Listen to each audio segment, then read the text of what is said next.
Welcome to me, where suspenseful, thrilling, and mysterious stories will draw you into a world where the lines between reality and fantasy seem to blur. When the night falls, when all the sounds gradually quiet down, leaving only your own heartbeat and breathing, that's when these stories begin. Tensions, unsolved mysteries, moments that will make you hold your breath in fear or curiosity, all are waiting for you ahead. Find a comfortable seat, dim the lights, and let this sound guide you on a journey that is not for the faint of heart. I want each of you to leave a comment sharing where you are in the world. And if you are enjoying the episodes, don't forget to give a like and subscribe to the channel now. Relax. Are you ready? If so, join me in the first story right now. Bloodlines. The first time I noticed something was off, I was 13. It was a school night, and I got out of bed late in the night to sneak a soda from the fridge. The house was silent, except for the low hum of the television in the living room. It was unusual for anyone to be up this late. My dad sat in his chair with the light off, watching the late news. The headline at the bottom read, "The Nightshade Killer Strikes Again. 15 victims confirmed." I watched silently for a moment while the reporter talked about a lack of clues and how the police seemed to be baffled. I remember the way my father's lip twitched as he sipped his whiskey, almost like a smirk. He noticed me standing in the doorway, and in a blink, his expression softened, becoming familiar and warm. "Hey, champ, can't sleep?" he asked as he muted the TV and rose from his seat. I told myself I had imagined the smirk. I must have. The encounter stirred memories of hearing my dad coming and going at late hours. How closed off he could be at times, and how he would sidestep Mom's questions of where he was going and who he was with when they fought behind closed doors, thinking I couldn't hear. He was hiding something. A few weeks later, they had a huge fight. Mom accused Dad of having an affair, which he denied. Mom and I ended up leaving for a few months that summer to stay with my grandparents. Dad eventually convinced Mom he was not having any affairs, that his problem was with gambling, and he was getting help. I'm not sure if Mom totally believed him, but we did move back home, and things did seem to get better. The late night outings stopped, and the tension at home faded with time. Eventually, the memory faded too. The killings had stopped, and the Nightshade Killer became an urban legend, the subject of true crime, podcasts, and late-night horror stories kids told at sleepovers and on camping trips. The police moved the case onto the cold pile, and most thought he had died or been locked up for some other crime. Then, when I was in my late 20s, they found another body. The same victim type, the same ritualistic markings, and the same precision. The Nightshade Killer was back. That night, I visited my dad for dinner. As soon as I stepped into the house, I noticed something was off. The house seemed cleaner than usual. I could smell bleach in the air, thick enough to sting my nose. My dad was his usual self, calm and collected, always in control. He explained the smell away as a laundry mishap. He was still not used to doing it after Mom passed last year. During dinner, we talked mostly about me. Dad wanted all the details of how my life was going, all that I was willing to provide anyway. He asked about my work, life in general, and if I was seeing anyone yet. That is when I saw it. A faint red stain on the cuff of his sleeve. I got a good look as he poured a glass of whiskey for himself. The sight stirred something in the back of my mind that kept me up that night. That stain wasn't wine. It wasn't ketchup. It was blood. I knew it was. I remember the smirk. I needed proof. Real proof. The next day, I used my spare key to let myself in while Dad was out. My hands shook and felt more nervous than I expected. Not at the prospect of getting caught, but of the possibility of what I might find.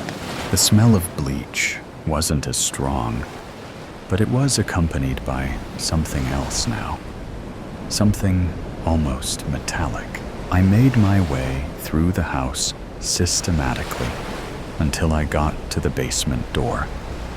It was locked. I don't remember the basement ever being locked.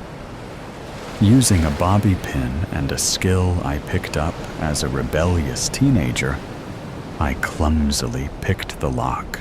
The metallic smell hit me as the door opened.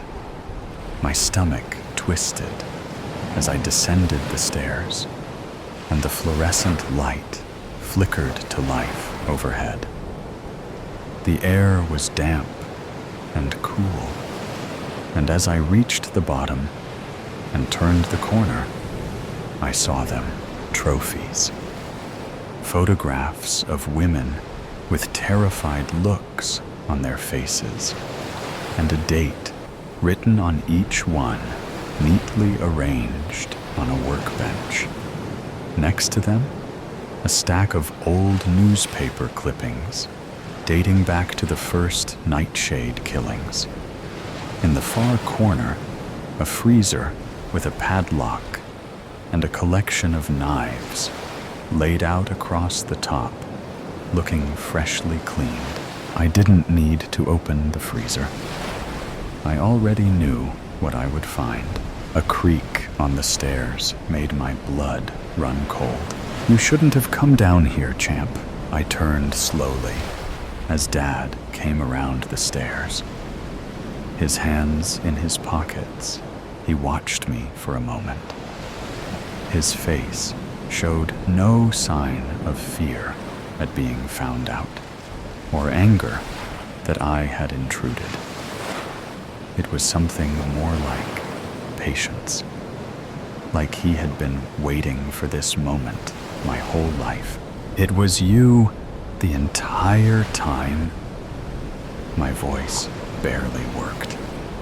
I wanted to run and to throw up, but I couldn't move from that spot. Some sick part of me, something twisted and wretched in my blood, had to hear the word. I needed to hear him say them. "You killed them all?" "Yes." No hesitation, no remorse, just calm and collected as always, and merely stating a fact. "And now you have a choice to make." At that moment, I felt the weight of generations pressing down on me. My mouth went dry, as I tried to swallow. I wasn't sure if I was afraid of him or of how much of him was in me. I felt my lip twitch almost involuntarily. Maybe I was afraid of the choice I already knew I would make. The night the engines died. The passengers of Flight 227 had just completed their meal. The cabin buzzed quietly with the clinking of silverware, an intermittent laugh, and the faint sound of rustling newspapers. Ordinary, routine sounds that masked behind the fragile facade of safety the horror that loomed just beyond. A stewardess laughed at a joke told by a passenger. A man in first class swirled his wine, enjoying the final sip. Suddenly, the intercom crackled to life, its static sibilant as a snake wrapping its way around the unwitting passengers. Then the voice, calm, deliberate, but with an unnatural solemnity, as if the captain was reading his own obituary. "Ladies and gentlemen, this is your captain speaking." A moment of silence, just enough time for apprehension to germinate. "I need to inform you of an issue." The words hung in the air, like an executioner's blade, poised to drop. The atmosphere changed instantly, as though an unseen presence had blown a chilly breath over the cabin, permeating every crack and crevice, wrapping around each traveler like invisible fingers clenching into a fist. Talk stalled, laughter died, to be succeeded by tense silence, as though the whole aircraft had sucked in its communal breath. The pilot went on, his voice strained with shame, but shaking under the burden of the nightmare he had created. "In my hurry to leave Charles de Gaulle Airport, I failed to adequately monitor our fuel levels." A long, ragged pause ripped through the intercom, as though he was fighting to get out the words. "I am ashamed to say this. I know I have let you all down." A hollow, uncomfortable silence fell over the cabin, choking the air like an invisible hand squeezing against each chest. The pilot paused to catch his breath before continuing, his voice cracking under the strain. "Since we have been flying for a long time, our destination could be beyond our reach, since we may lack sufficient fuel to get there." The finality of his confession hit the passengers like a physical blow, drawing the air out of the cabin as though the aircraft itself had inhaled a gasp of horror. Some cried out loud, others were paralyzed, their hands clenching armrests so hard that their knuckles whitened, as though through sheer force of will they could halt the unstoppable. A man grasped at his chest, his breathing shallow and fast, the first spasms of fear gripping his heart. The aircraft, once a sanctuary of order and technology, was now a prison of uncertainty. A metal coffin cutting through the emptiness at 500 miles an hour. Every flashing light, every jolt of turbulence seemed to foretell disaster. The whispers of fear were growing louder, building into a jarring buzz of terror. There were no strangers then, just the doomed, held together by the unspoken grasp of fear as they spoored toward some unknown destiny. And then another violent and convulsive shudder that ripped through the aircraft as if it had been seized in a death grip by an invisible hand. One of the engines coughed, sputtered, and died. The whole plane shuddered as if it had been hit by an invisible blow, a jolting crash of bone that threw passengers from their seats and sent loose objects flying through the cabin. The sickening lurch sent drinks crashing, trays falling to the floor, and overhead lockers bursting open, their contents spilling into the aisle. Gasps turned to screams as the cabin tilted, the aircraft going into an unnatural descent. The aircraft had already started to descend to New York, but now it was plummeting, no longer descending in a controlled manner, but spiraling out of control. The cabin lights flickered madly, casting crazed shadows on faces paralyzed with terror. The aircraft lurched violently, its damaged fuselage objecting to the stress. Oxygen masks dropped from the ceiling like ghostly apparitions, dangling inertly amidst the chaos. The cabin erupted into pandemonium. Screams of abject terror, cries for assistance, the raspy howls of those who recognized the inevitable. The night sky outside, once an endless expanse of stars and silence, now pressed in like the walls of a closing tomb. The vastness had turned suffocating, a cosmic void ready to consume them. Below, the earth was no longer a distant haze, but a giant, looming thing, reaching out to snatch them with an appetite that threatened to consume them. City lights unfurled like streaks of flame, oblivious to the souls above, speeding towards their fate. The altimeter ticked down at a remorseless pace. The aircraft was still too far from New York City, its decreasing altitude a grim countdown without reprieve. There were no longer any alternative airports, no deviations, just the relentless descent and the understanding that hope was running through their fingers like sand in a gale. The cockpit was a maelstrom of confusion, alarms screaming, warning lights flashing like a dying pulse.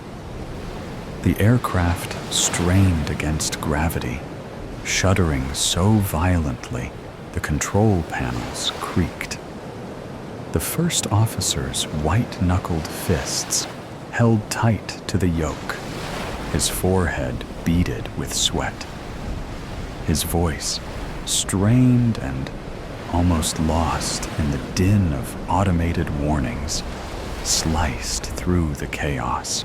The second engine coughed, sputtered, and with a final agonizing splutter, died in silence. A jolting stillness filled the cockpit, broken only by the otherworldly shriek of wind whistling past the fuselage. It was the kind of stillness that felt unnatural, deafening in its absence of power. A stillness that presaged catastrophe. The aircraft, a marvel of controlled engineering, was now reduced to a huge metal husk, a crippled glider flying through the darkness.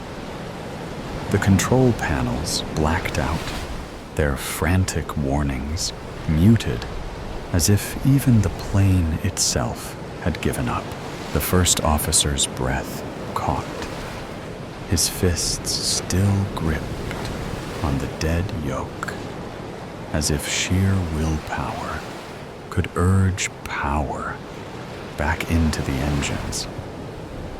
His eyes bulged wide, darting to the altimeter, its numbers free-falling with heart-stopping speed. The first officer's knuckles turned white on the throttle. "We're dead stick.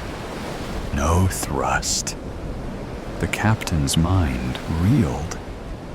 "We can glide this in." His voice, which he tried to keep steady, trembled. He was not sure. It seemed to take forever for the Ram air turbine to deploy, its little turbine opening up into the howling wind like a desperate last gasp prayer to the emptiness. Inside the cabin, the flight attendants strode down the aisles with stiff formality, their faces drawn but determined. Their voices, strained as they were, carried the authority of rehearsed command. "Brace for impact, please," one of them screamed, her voice hardly cutting through the noise. A few passengers complied at once, throwing themselves forward, arms clasped around their heads. Others were paralyzed, their brains locked in denial, unable to comprehend the unimaginable. One man struggled with his seatbelt, shaking so hard he couldn't locate the buckle. A woman clutched the armrest so hard her fingernails cracked on the plastic. The emergency lights strobed feebly, casting eerie shadows that twitched on faces contorted in terror. People shrieked, a loud, grating cacophony of terror. Some embraced their loved ones. Others slapped hands over their faces, screams muffled by the deafening quiet of the plummeting plane. A flight attendant, holding onto the back of a seat for balance, mouthed frantic reassurances no one heard. The aircraft vibrated heavily, the fuselage complaining in protest to the strain of its powerless plummeting. Unsecured items flew around the cabin, bouncing off chairs and people. Each passing second seemed impossibly long, as if the fabric of time itself had rent asunder under the threat of disaster. The captain gritted his teeth, his hands trembling over the controls. The glide of the plane was erratic, its path a hardly controlled plunge into the emptiness. The cockpit echoed with alarms, relentless, screaming their warnings in a cruel mockery of hope. Smoke from the failing systems wreathed through the dim light, the acrid scent of burning circuits searing his lungs. And then, out of the spinning darkness, out of the turmoil, he saw it, a faint, glimmering glow in the distance, cutting through the blackness like a sliver of salvation. New York City, runway lights, a fragile lifeline quivering in the fog. teasingly distant. But could they reach it? Or was it an illusion, a mirage in the final few seconds before extinction? The first officer's breath caught, his heart racing in his throat, as his eyes locked onto the gleaming light ahead. "We might make it, after all," he whispered, his voice trembling with a faint, desperate hope, as though saying the words aloud could make it so. But beneath his words was the unspoken fear, the knowledge that they were still at the mercy of gravity, the wind, and fate itself. But they hadn't reached there yet. The trees rose like shattered black shapes, their gnarled branches reaching out greedily toward the plain, as if to pull it down into nothingness. He had seconds. His grasp of the yoke was vice-like, his knuckles white under the faint glow of the flickering gauges. The plane bucked in an irregular motion that was wild, turbulence and gravity resisting every movement. His heart throbbed in his head, but his mind was fixed in steel-sharp concentration. The first officer took a deep breath. Hold it just a little longer.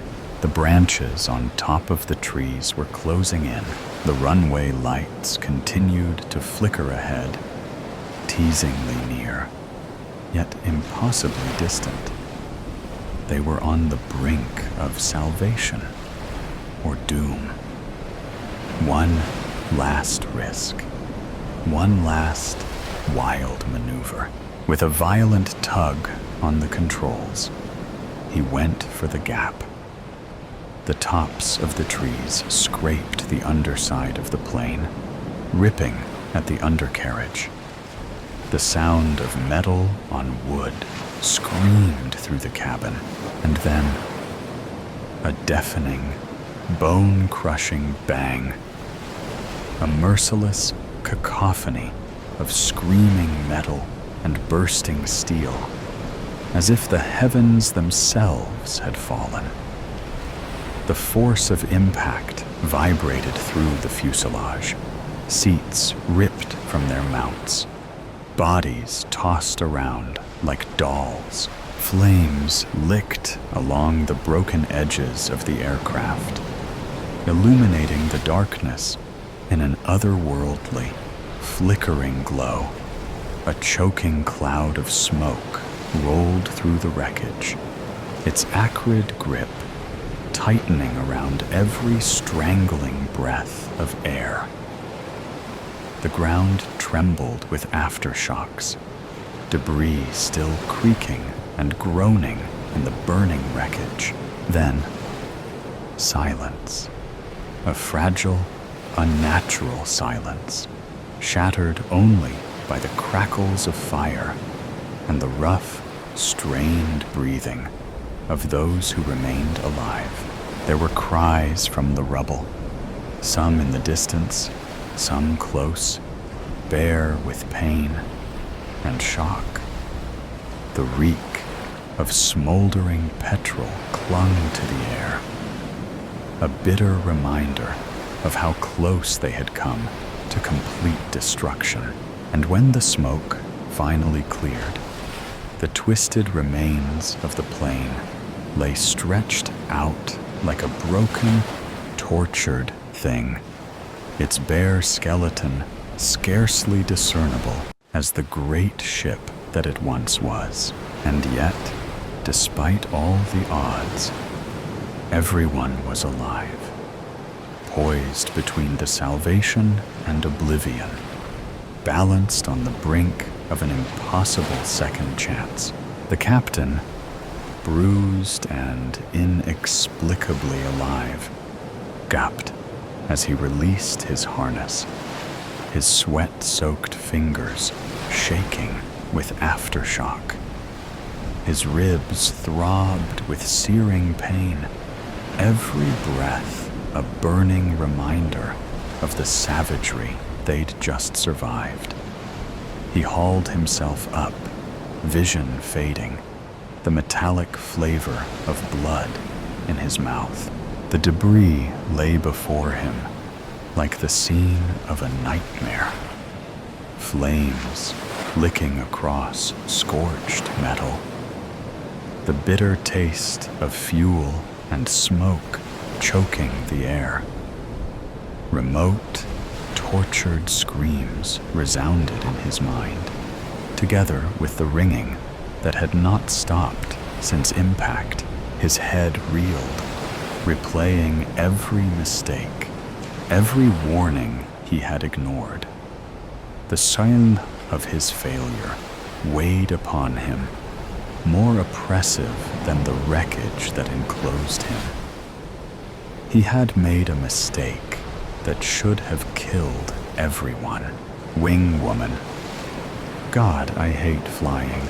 I look out the window of the 747, so foolishly boarded in my rush to get cross-country as quickly as possible.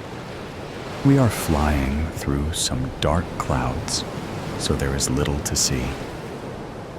The old, familiar fear rises in the pit of my stomach as I try to push it back. I have to maintain myself. Don't start to panic. Nothing's going to happen. I try to flood myself with calm, even as I'm white-knuckling the armrest. The 4 Jack Daniels I had before the flight aren't working. The plane is shaking a little bit. I get it. I am a nervous flyer myself. The stranger next to me smiles reassuringly, but her voice doesn't sound nervous at all. I never liked it and avoid it whenever I can. Cars or buses are safer. She chuckles. You do know that's not what they say. Who says? The experts, of course. You can't trust them. What makes them experts anyway? My face feels hot and flushed. Am I turning red? Well, they say flying is much safer than driving. Thousands dead every year from cars, but no fatal plane crashes in the United States for several years now. She's trying to calm me, but I've heard it all before. Don't believe a word. I know. I've heard all of that. But it just takes one plane to crash, and over 100 dead, just like that. What if it's this plane? I can feel it shaking. Is my voice trembling? I don't want her to notice and think I'm a coward. Hell, I am afraid. It's embarrassing for her to see it. Her face shows concern. Or is it contempt? I'm not sure. She's middle-aged, but still in good shape. And pretty. It's all right. Don't worry. Planes do all kinds of different things in flight. A little shaking is perfectly normal. I fly quite a bit, and no, you must think me a real loser for being so frightened, and you're so calm. Oh, I'm not calm, just a good actress. She teases. What's your name? Charles? But my friends call me Charlie. Well, Charlie, I'm Rachel. But my friends call me Rachel. She smiles and extends a slender hand because my hand is sweaty and a little shaky. I hesitate momentarily to return her handshake, but overcome my reluctance. She doesn't seem to notice or care about the condition of my hand. Where are you headed? I ask. To Dallas. I have a job in marketing, so I do a fair amount of traveling, but I still understand the nervousness. Never feel quite calm till the plane touches down and stops moving. I can't tell you are nervous at all. Like I said, Charlie, I'm good at acting the part of a calm, cool, and in control flyer. Perfected the part, you might say. How about you? Where you headed? Family crisis. My mom is in bad shape, and I have to head to a small town about 100 miles outside of Dallas and get there quickly. Otherwise, I'd never be on this death trap.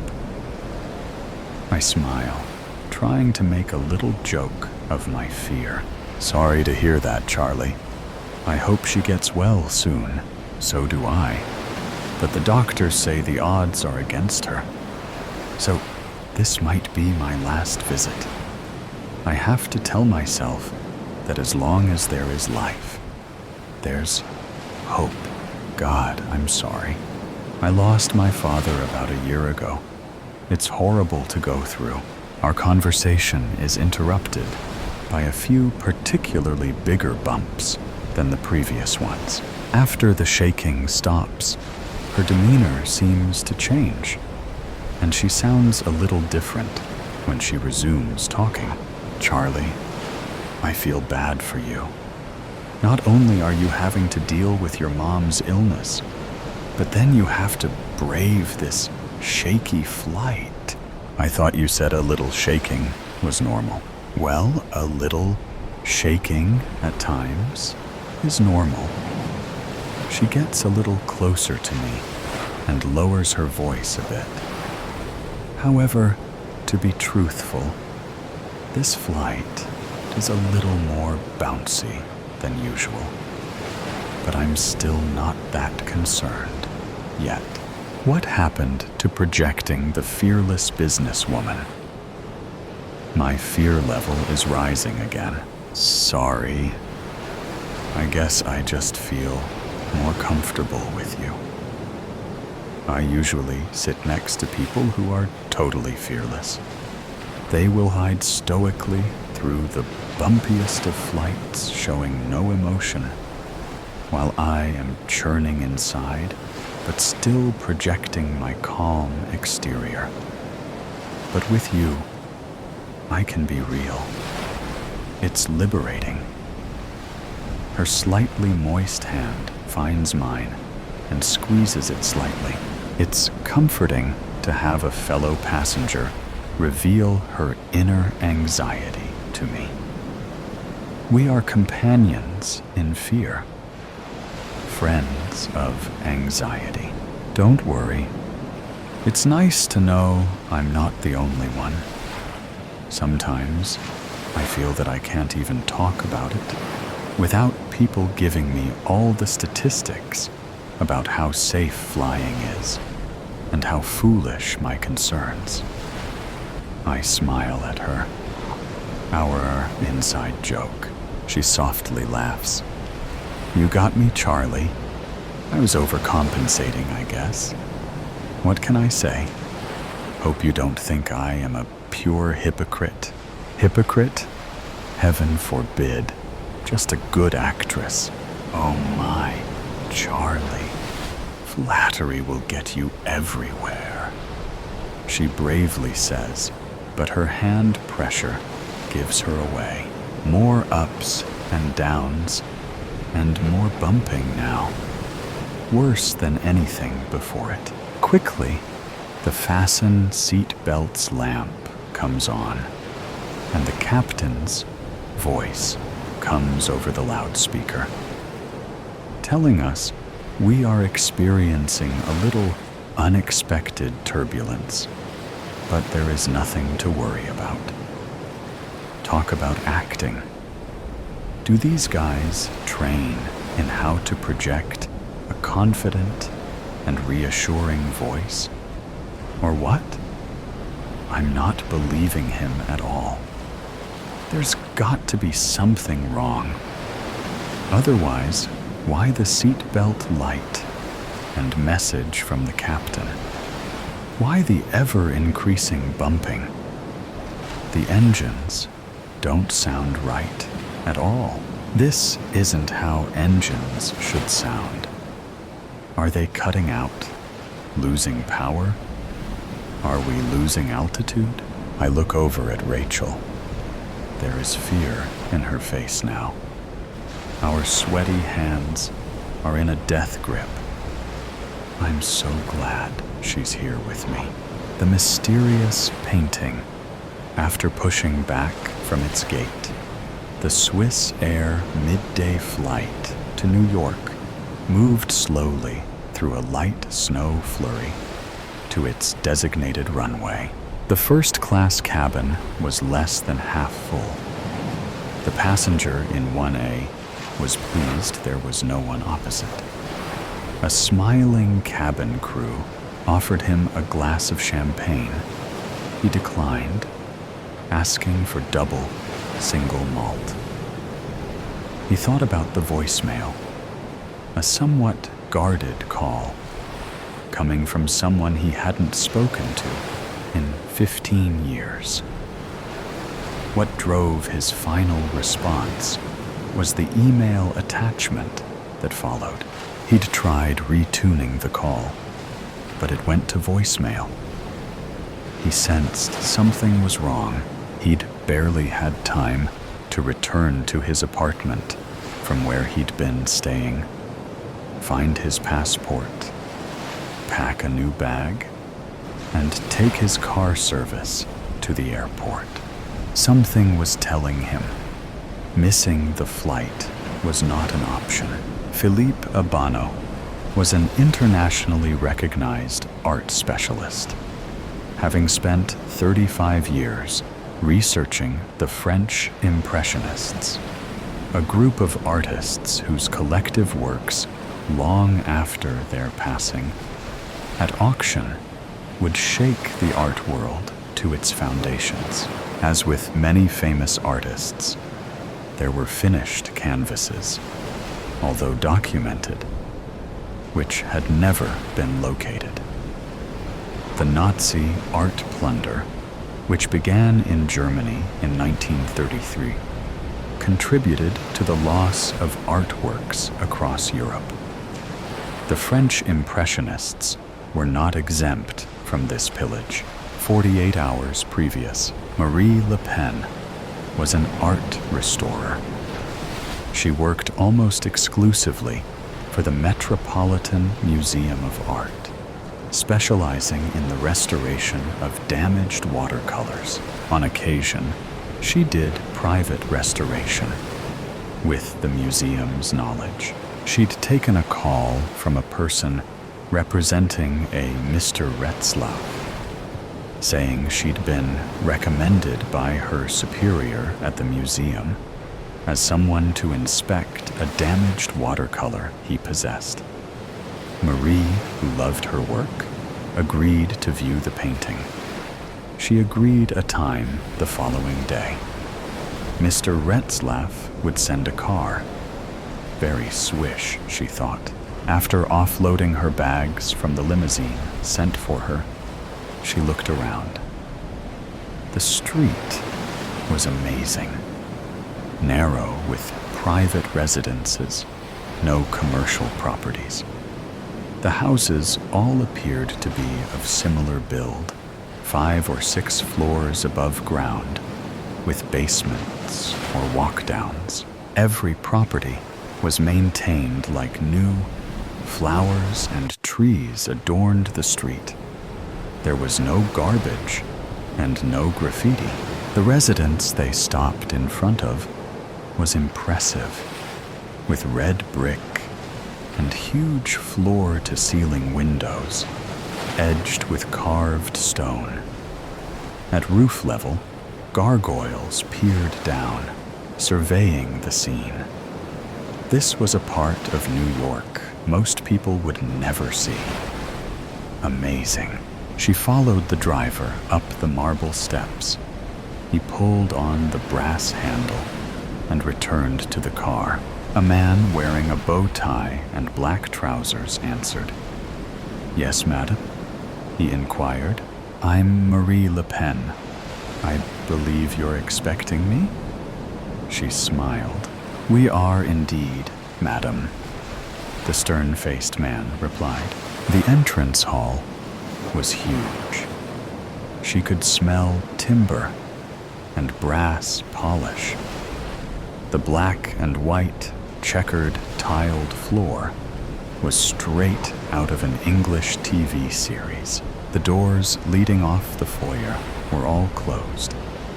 A majestic, sweeping staircase held sway over the entrance. Huge brass vases, once filled with flowers, stood empty either side of the entrance. Apart from the electric light, the only modern consideration was a mechanical elevator.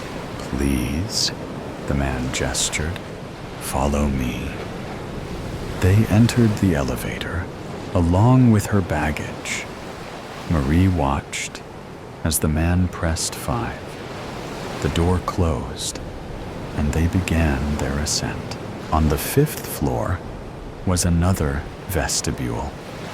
This one had more polished timber and huge windows onto the street below. "This way." He gestured, then walked along a long corridor before he opened a large double door into what looked like a series of smaller spaces. If Marie hadn't had complete faith in her boss, she'd have been scared. At one side of the room, a man sat, straight-backed, with silver-gray hair. She guessed at least late 80s, wearing a green corduroy smoking jacket.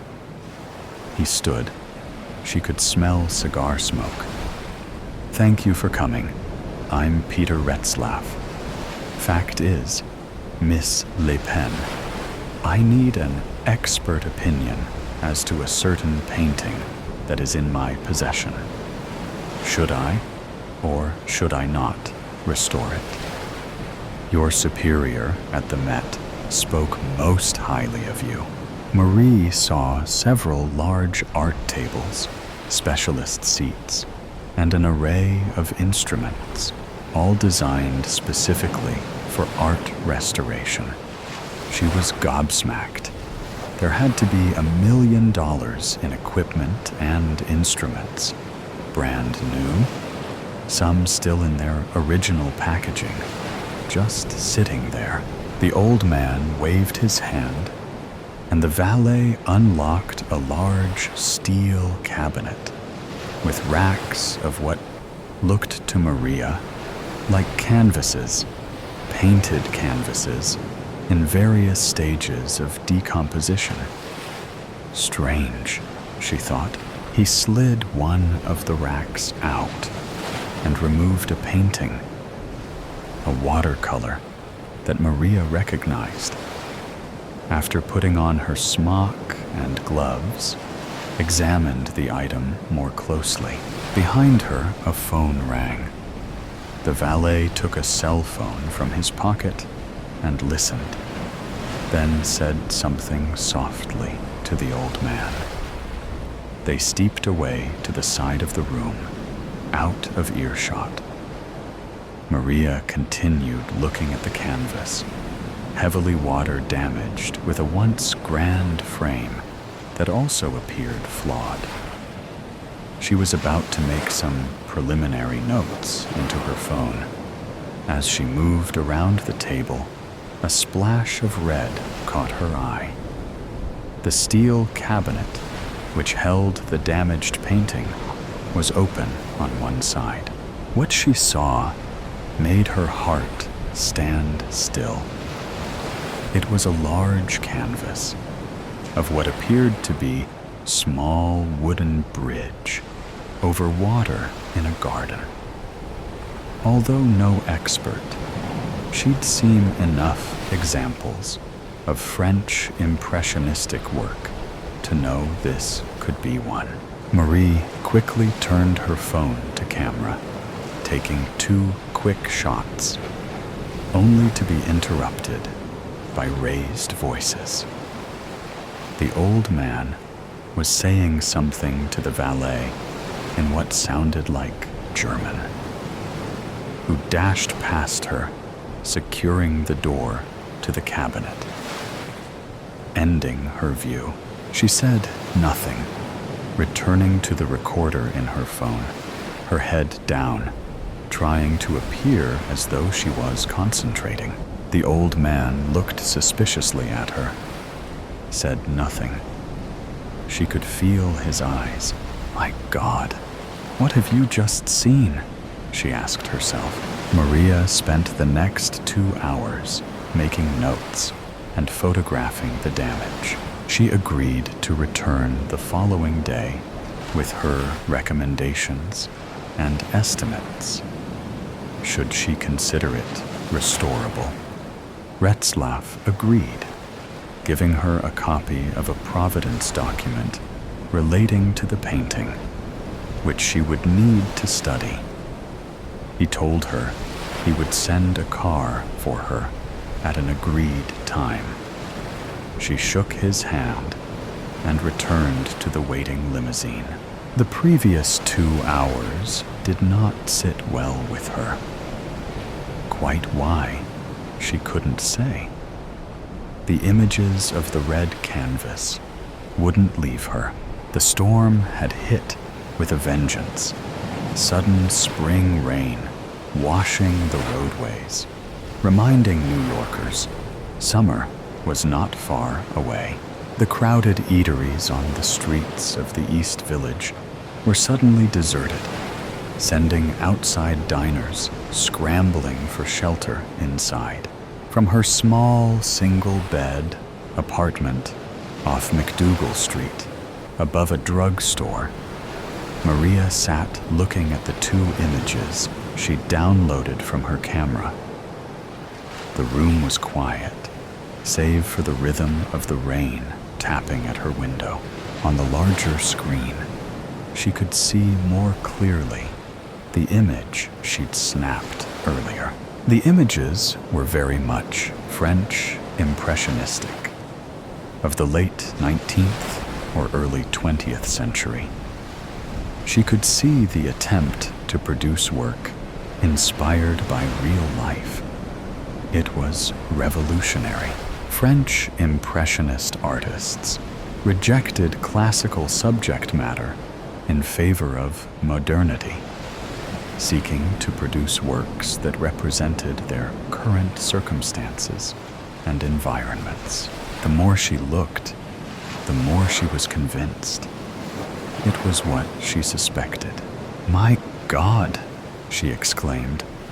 Could it be a Monet, hidden in a steel cabinet in a residence on the Upper West Side? It would explain the old man's annoyance at the cabinet being left open, particularly in the presence of a third party who just happened to be an art restoration expert. Maria took stock, pouring another glass of wine, wondering what she should do next. She thought about the man who had mentored her 15 years ago at Switzerland's largest art museum, the Kunsthaus Zurich, Philippe Abano. If anyone could make sense on what she had seen, he could. She'd not had any contact with Philippe for over a decade. Now he worked in a private capacity, advising galleries and writing books on the subject of French art, in particular, French Impressionism. His web page provided email and phone contact details. Maria thought carefully as how she should frame the call without identifying the object. Before she made the call, she uploaded the 2 photographs into a separate folder, attaching it to the email address she had for Felipe Abano. Suspecting the call would go to voicemail, she'd prepared a statement. At 10:30 p.m., she made the call, voicemail. She introduced herself, telling him of her current position at the Metropolitan Museum of Art, reminding him of their previous association, how she'd come to see what she'd seen, making no reference to a place or names, asking him for his opinion as to the images attached to the following email. Finishing the call, she pressed the send button. In the street below, a man sat in a black limousine, its wipers on intermittent sweeps, clearing the spitting rain, watching the illuminated small window above the drugstore. The Swiss Air flight gathered speed as it approached its takeoff point at Zurich Airport. Food and service trolleys rattled in their compartments as the aircraft's nose finally lifted into a gray, overcast day, the engines screaming. Philippe Abano was anxious and at the same time nervous, processing what he'd heard and seen in the previous few hours from one Maria Le Pen. Once the pilot had removed the seatbelt sign, he reached for his laptop. Putting on his glasses, began his search. East Village, New York City. Detectives Allison Maroney and her partner, Alex Sonny, stood at the open door of 1A, the apartment above the drugstore in the East Village. They flashed their shields at the uniform on the door. "What we got?" Allison inquired. The uniformed officers' badges read Lomax. "So, Officer Lomax, talk to us." The officer opened his notebook. "A deceased female found dead after we gained entry, possible gunshot. A Miss Holland." He gestured upwards. In 2A, reported a cat calling and scratching at the deceased's door. Apparently, the tenant regularly let her cat out when she came home from work, and then opened up when Pussy wanted in. Except, this time, no response. Cat keeps calling. She, Miss Holland, knocked. Nothing. As she heard the tenant arrive earlier that evening, she was reluctant to use the spare key she had, deciding to call 911 instead. We attended. The cat was still scratching at the door. Miss Holland gave us the key and witnessed a non-forced entry. We discovered the body and called the station, securing the scene. The ME, who arrived shortly after we called it in, puts time of death at around 8 p.m., give or take. Pulling on latex gloves, Detective Maroney knelt next to the body. ID? Yes. A wallet with cash and cards. A Maria Le Pen, 37, works at the Metropolitan Museum as an art restorer. ID shows her address as here. No driver's license. Detective Sonny moved carefully around the small room. Laptop? Cell? Neither, though I'm guessing she had both. There are chargers for each in here and in the bedroom. To recap, Sonny offers. No phone, no laptop, nothing taken except said cell and computer. Not a robbery then, and no sign of a forced entry. Sonny looked at his partner skeptically, shrugging his huge shoulders. Single gunshot between the eyes, small caliber, maybe .32. Very professional. This look like a hit to me, Moroni offered. What do you think? After 3 hours of intense in-flight investigation, Philippe Abano concluded it was a work by Claude Monet, albeit a later work. His once subtle transitions between shades became bolder and less precise, reflecting the challenges posed by his deteriorating eyesight. Monet's health struggles extended beyond his eyes, but his vision loss had the most direct impact on his art. And it was this Philippe Abano recognized. He'd even found a reference to a non-catalogued work titled Pont sur l'eau bleue, Bridge over Blue Water. It was listed as one of several, being prepared by Monet's agent for exhibit in Paris. The exhibition never eventuated, the listed paintings unaccounted for. This was no great mystery for Armand. A number of explanations could be found. The artist withdrew the works, no reason given. An issue with the gallery, or sold before exhibition. The latter Armand found more convincing. It would also explain its anonymity for over a century, a private or family collection that may have suffered at the hands of the Nazi art plunder of the 30s. The whereabouts of many were still unknown.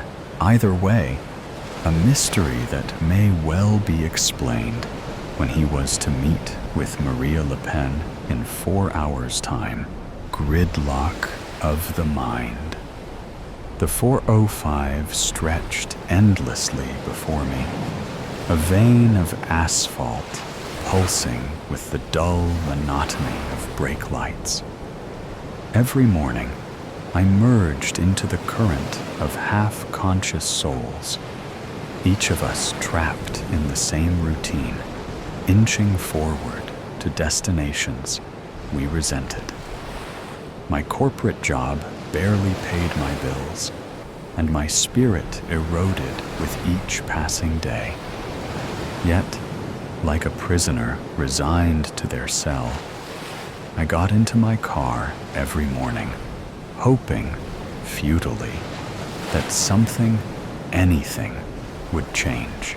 Today felt no different. The same stifling air, the same murmur of the radio, the same dull ache pressing behind my eyes.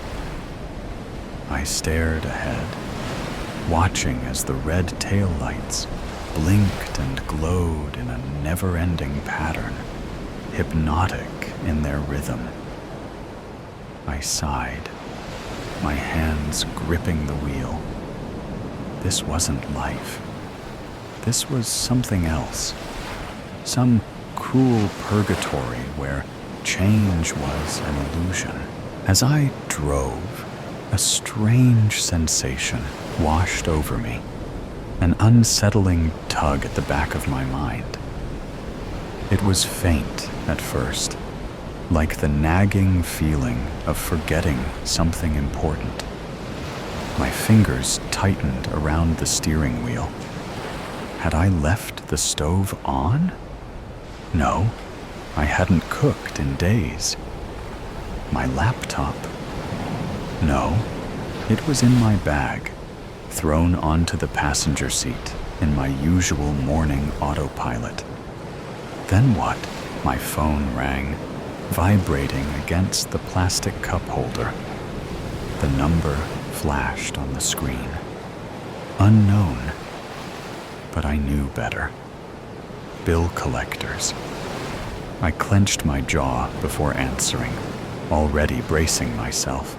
"Hello?" A voice on the other end rattled off my name, their tone all business, all demand. "We're calling about your outstanding balance." I exhaled sharply, my frustration boiling over. "Do you think I don't know that? Do you think I just forgot? I'm sitting in traffic, wasting my life away every single day to make barely enough to survive.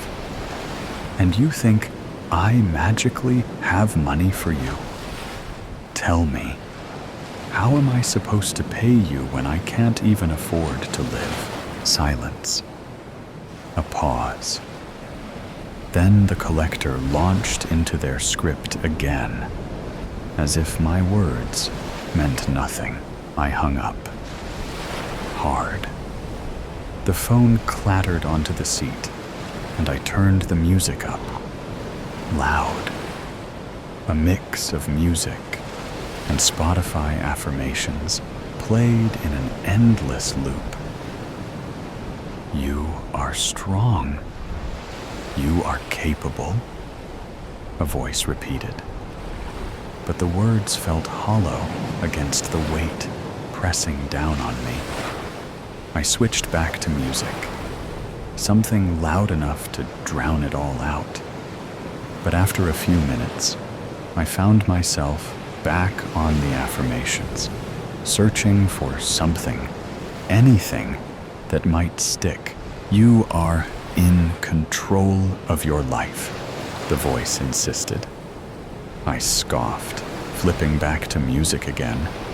The bass thumped through my chest, rattling through my bones, drowning out the rage, the helplessness, the crushing weight of it all. I shook the feeling off and pressed forward. But the thought gnawed at me, creeping into the corners of my mind like an itch I couldn't scratch. The traffic slowed, locking me into a dead stop between exits. I drummed my fingers against the wheel, the silence growing unbearable. Something was wrong. Something was missing. The air inside the car felt heavier now, oppressive.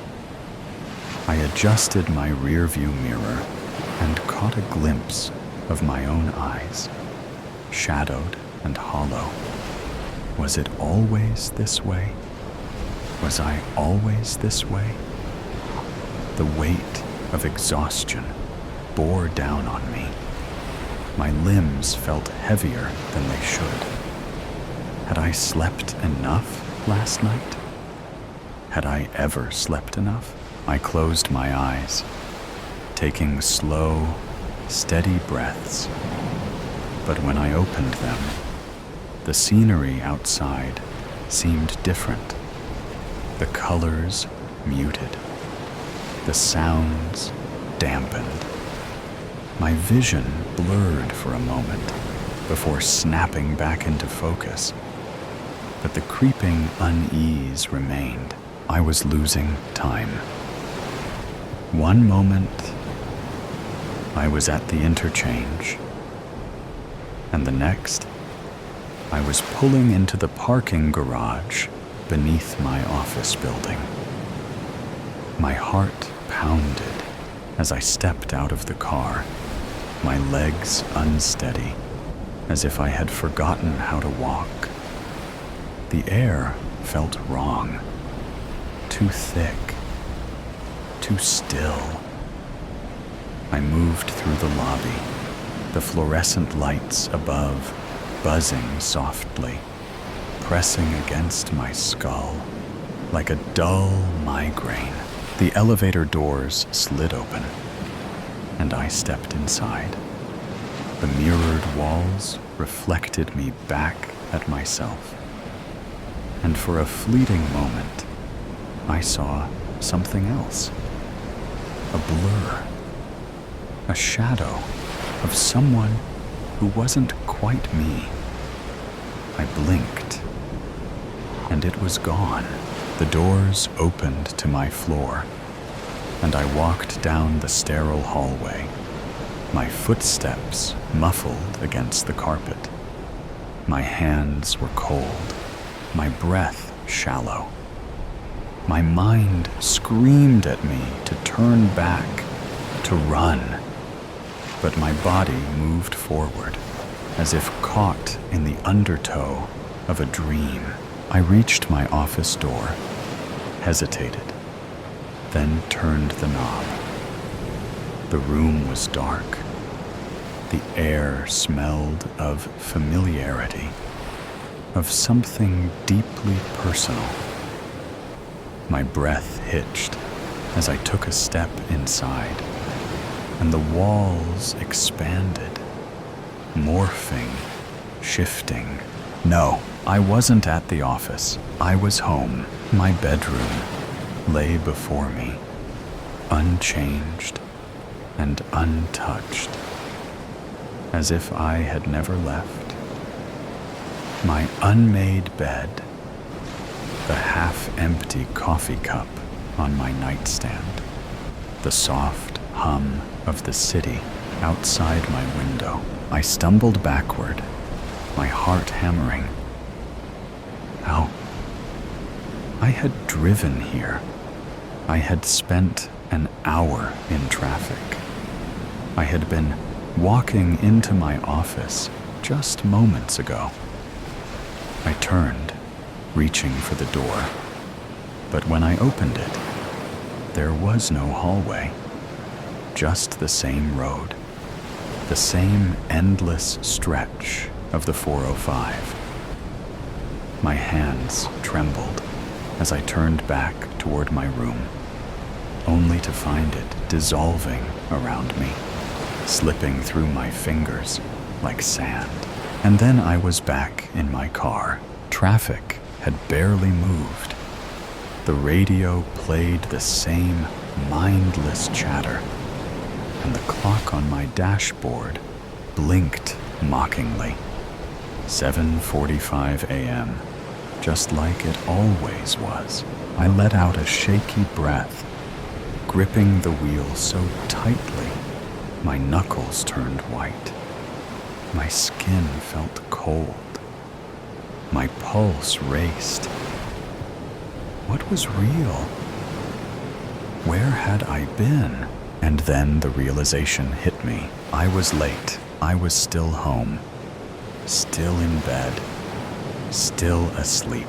The panic rose, clawing up my throat as I fumbled for my phone, desperate to check the time, to wake myself up.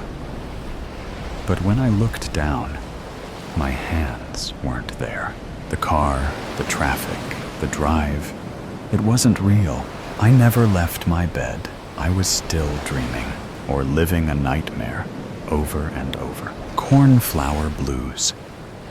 It always came at night. That night was no different in that respect. I had heard it lumbering around outside as the sun disappeared from the sky, the sound of scraping metal as it circled the house. I had always fought the urge to look directly at it, instead only catching glimpses of it in the shadows. If I focused, I could shuffle it to the back of my mind, like a deck of cards.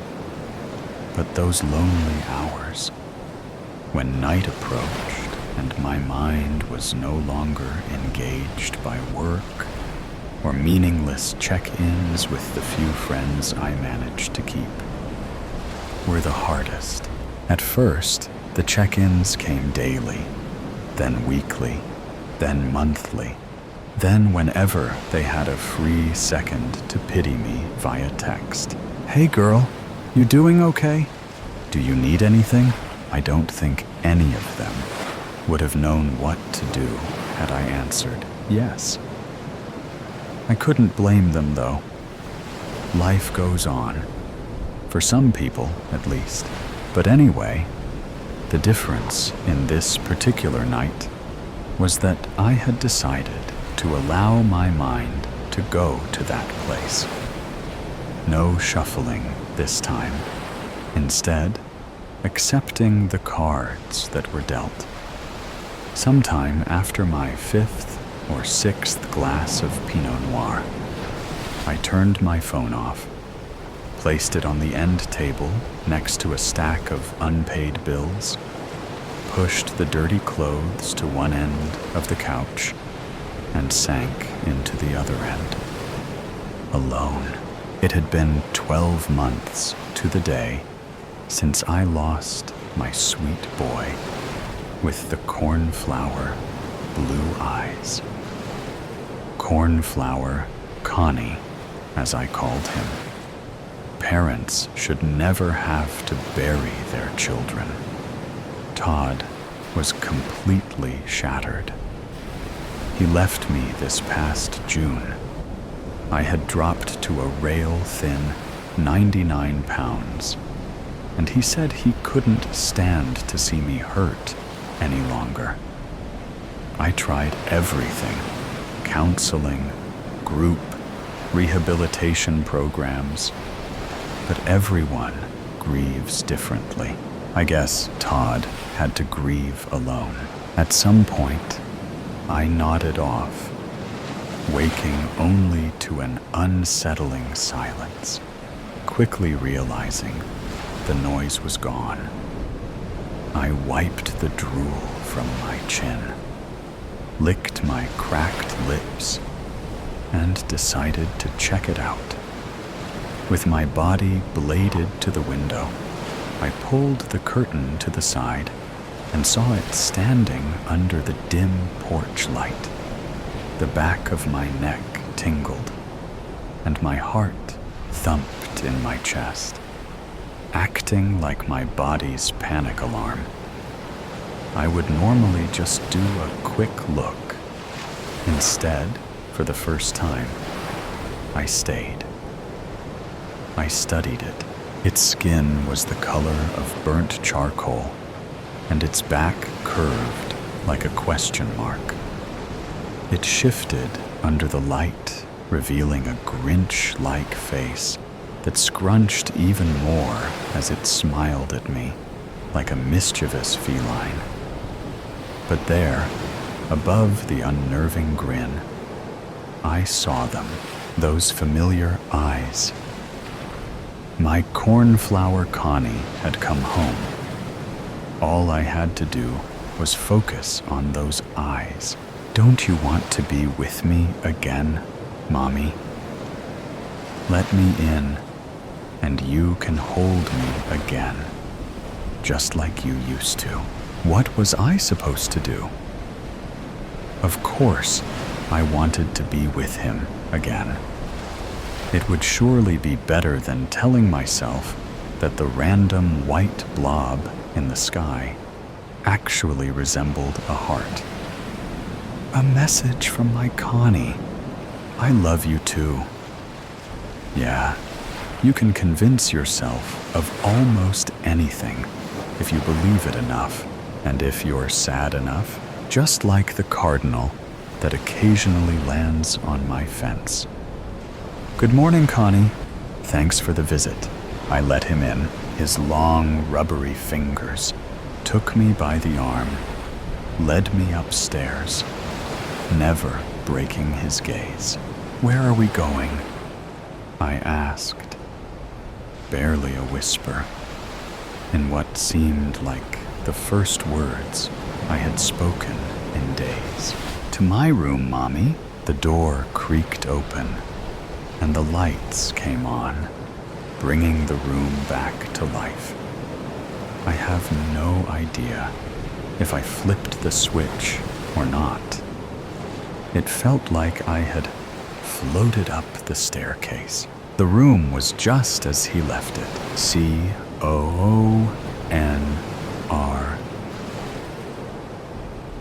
COONRD, colorfully stenciled on the blue wall above his big boy twin bed. Teenage Mutant Ninja Turtle sheets and comforter still ruffled from that night, a little over a year ago, when he stumbled into our room just before midnight. "Mommy, my chest feels weird," he moaned. After a 104.1 fever, we rushed him to the hospital. My Cornflower Connie would never come home again. His fingers rolled up my sleeve and led me to the bed. I pressed his Michelangelo stuffed animal to my face, inhaling deeply, hoping it still held Connie's scent. It didn't. The tears fell, and his grip tightened on my arm, leading me into the bed. He never let go of my arm. "Lay with me, Mommy." I climbed in, pulled the covers to my stomach, and rested my head on Connie's pillow. "I miss you so much, baby," I yelled through tears, pounding my one free fist on the mattress. "I'm here if you keep looking in my eyes." Just then, his eyes flickered, and as if I was watching a projection screen. I watched as we took in the afternoon show of the new Spider-Man movie last year. Connie's lap littered with buttery popcorn that missed his mouth, his icy stained lips framing his checkered smile. A flicker, a summer afternoon drive around the neighborhood, blasting random 90s songs. He loved the songs that I grew up on. We would do our absolute worst to sing along. "Keep looking at my eyes, Mommy. Just a little bit more until you can hold me again." His grip tightened some more. Another flicker, a lazy Sunday. Me sprawled out on the couch, my Connie's little body slowly rising and falling with my breathing as he naps on my chest. Another second, and I'm yours again. How could I say no? I did what he asked, just a little longer. The avalanche of warmth I felt was euphoric, as if my insides were swaddled in a heated blanket. It was the first semblance of comfort and peace that I hadn't felt since he was actually here with me. I did what he asked. Then I waited. That was 2 days ago, and I don't see my Cornflower Connie anywhere. The comfort I had felt the other day dissipated in an instant. I've been patiently waiting, but now I wonder, did it lie? It's so dark here, master of puppets. Io sono il padrone, e tu sei il burattino. I am the master, and you are the puppet. Working in an antique store was hardly where Aislinn saw herself 5 years ago. But beggars couldn't be choosers in this economy. Her dreams of becoming someone had been crushed by the reality of life and the collapse of her support system after college, and she depended on this job to make ends meet. Still, something was charming about the Raven's wares, even if she did encounter some characters from time to time. Her cousin often asked her if she had ever felt spirits or weird energy working around the real skulls, the old Victorian dolls, or the taxidermy of the raven that gave the store its name. Like everyone in the town, Aislinn had heard horror stories about the objects sold from this place. A man bought a doll for his daughter, and they all vanished without a trace a week later. A woman bought a pretty ring and died in a freak accident with the ring on her finger. Someone bought an old statue and fell down their stairs. The truth was, Aisling didn't believe in those sorts of things. Ghosts, ghouls, or energies. Sure, the place was creepy if you worked late alone on long winter nights, but it paid the bills. Those horror stories were coincidences. Plenty of people had purchased items from the Raven's wrath without an issue. Her cousin believed in that side of things so strongly. People whispered about her behind their hands. If Aisling started believing, what would they say about their family? It was bad enough she worked here. The customers you never heard about were outsiders. A tiny voice in her head would whisper when she had this argument with herself. You've never followed up to check on what happened afterwards. She looked up from her phone when Eli barged their way back through the piles of antique junk piled around the place. A guy dropped off this painting today. I'm telling you, it's weird. Aisling knew that everything here was weird in one form or another. She once had someone try to offer a jar of real human teeth. That had been on her second day, and regrettably, it had not been her last strange experience. They jerked their thumb over their shoulder. It's out the back by the rocking horse. I need you to label it up before you leave tonight. Did he give any details? Nah, I'm surprised you didn't see him. Dark-haired guy, glasses, had some sort of accent. She vaguely recalled someone coming in of that description when she'd been restocking some old hardbacks and had directed him towards Eli at the back of the store. She wouldn't have thought of him again, save for the odd look in his dark eyes. I sent him to the back to see you. He had this look in his eyes, like he'd seen things, you know? I offered him a fair price, but he didn't even want the money. He just said to take it. He didn't want money? Aisling repeated slowly. That's a bit weird, don't you think? Maybe it came with bad memories or something. Eli shrugged. Just make sure to get it cataloged to go out on display. I've got to head off. I'll see you tomorrow. The afternoon was quickly fading, the air becoming colder and far less welcoming inside. The eyes of the raven on the desk seemed to watch her every move, and the gentle ticking of the antique clocks suddenly felt ominous. Even the shadows of the shelves seemed to be lengthening, reaching out in her direction. Aisling looked up from her book and paused. The store had fallen eerily silent. She felt her heartbeat increase as the hair at the back of her neck stood up. Hello? Why was she calling out? There was no one there. No one had entered the shop.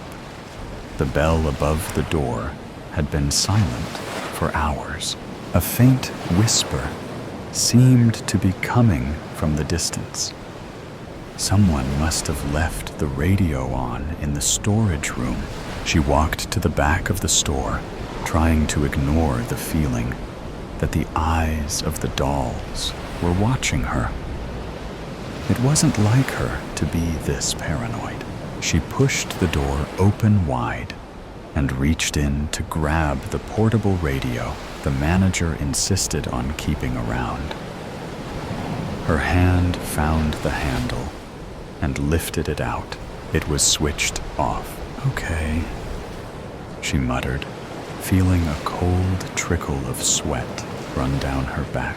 She set the radio down on an empty stool and worked away around the mountains of antiques to find the latest addition to the collection. Aisling pulled the sheet off slowly and recoiled. The painting was of a hanging puppet, clearly based on the original Pinocchio story. It's dressed in traditional clothes against a gruesome backdrop of bones and the occasional skull. The entire thing was bordered by a swirling wine-red, blood red. A shudder ran down her spine as she took in all the gruesome details. The glass on the front was cracked, but that was hardly anything they couldn't fix. There was something odd about the break, something she couldn't quite put her finger on. She turned the painting over to check the back of the frame and noticed a faded name on the back, too illegible to read, and an unmistakable bloody handprint. What the hell? The painting clattered to the floor as she reeled back, banging into a cabinet and screaming as the puppet hanging there swung into her face. Its painted smile seemed twisted into a cruel leer as she swatted it away, clutching at her chest. She took some calming breaths.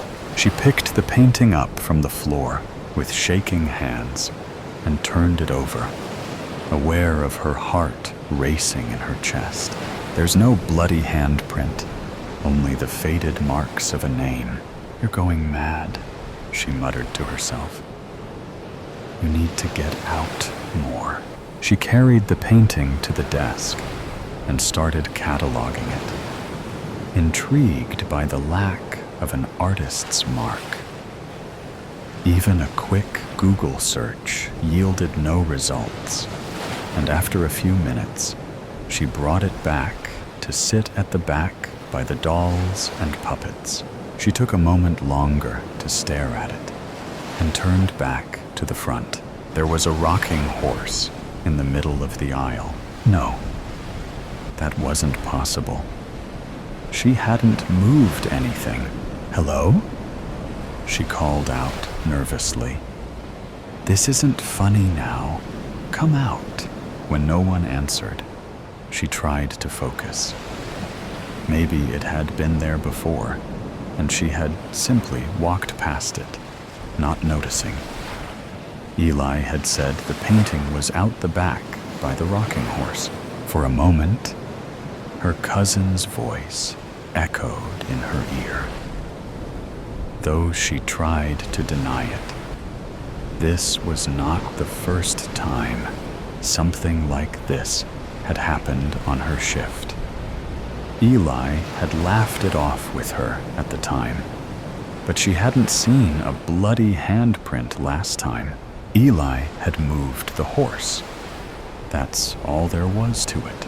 Aisling walked back to the front of the store and stared out at the street, across at the ordinary sight of the small local shop and the dress shop beside it. Maybe she needed a holiday. The radio started playing a Cure song. Had she turned it on? When had she brought it to the front? Suddenly, the dark shop seemed alien to her. No, now she was being stupid. She didn't believe in any of that stuff. A sudden tiredness overcame her as she sat back in her chair and started to doze, watching the cuckoo bird on the antique clock swing backwards and forwards, swinging, swinging. She could hear the distant creaking sound of a rope and sobbing cries, growing louder and louder. Oh, how painful! How painful! Why wasn't I good? Something was hovering in the corner of her vision. Every instinct in her body screamed at her not to turn and look, to run away from that shadow. She turned her head and saw the puppet from the painting. It raised its head and leered at her. Puppets have no soul, but they do a lot of harm. Suddenly, she was the one battling with the rope as the puppet laughed and screeched over and over. I want to be real. I want to be real. I want to be real. Aislinn leapt up from her sleep, feeling the phantom rope around her throat. Every item in the shop was facing her. They seemed to be looming towards her, skulls echoing the cries of the horrific voice as it cried out over and over. Whatever sick joke this was, she wasn't playing anymore. She ran to the door and tried to haul it open. It was locked. The room seemed to darken, and the sound of the puppet's voice, distant at first, became unmistakable, growing clearer with each passing second. Its whispers now unmistakably directed at her. Oh, che male. She picked up a metal poker and walked to where the painting sat. The voice was louder now, its desperate cries in both English and Italian piercing her ears. What the hell are you? The voices paused. You should let me out. You're just like me. You're a puppet too. Aislinn lifted the metal poker above her head. What are you? You should let me out, Aislinn. She tried to move away, but her back smacked into a large cabinet. What the hell are you? My last puppet didn't obey. He brought me here. Un burattino che non obbedisce finisce sempre male. A puppet who does not obey always ends badly. You should let me out. I've always been here, waiting for someone to let me out. She realized then what was wrong with the glass. Someone, something, was trying to break free from the inside. Her own reflection in the glass warped into a puppet's face, and she felt the weight of something choking her. No, she was not a puppet. She was a human. This wasn't real. I am the master of puppets. Puppets have no soul, but they do a lot of harm. I tried to take his soul, but he broke free. You will let me out. You are my puppet now. You saw it in the glass. You're like me. Aislinn watched in horror as the cracks in the glass grew wider. It will end badly for you if you do not obey. She lifted the poker to swing it, and the hands of the puppets on display reached out and grabbed her throat, pulling her backwards. A bad puppet is of no use to me. I have been waiting for you. There's nothing to be done. One must really die good. Aislinn screamed, trying to throw the puppets off. She twisted in their grip, seeing the cracks grow wider and wider. When you're not real, nothing hurts, Aislinn. But the more I try to be real, the more I feel pain. Oh, the pain. How painful this is. Can't you feel it? The creaking of the rope was unbearable. The spiraling voice wailing and wailing as she begged for this to stop. for her to wake up, to let this nightmare end. Aislinn woke in her chair. The clock read the same time as it had before, but something was different. Everything was different. At some point, the gentle light of the afternoon had faded into a gray gloom bordering on darkness. This day seemed to be lasting an eternity. It was all a nightmare, a terrible nightmare. She saw it then. Her vision narrowed, and her chest tightened as she stared at it. The painting, mocking her from the back, as it always had. Maybe this was still a nightmare taken new form. Those horrible skulls leering at her, that noise, that endless noise. She approached it slowly and ran her hands over the cracks in the glass, feeling her skin crawl with revulsion. The glass was cold, unnaturally cold, like it was sucking the little warmth she had left from her fingers. I want to be real, Aislinn. A voice whispered in her ear, you should let me out. I have waited so long. She grabbed the poker from where it lay on the ground and lifted it, bringing it down to strike the glass.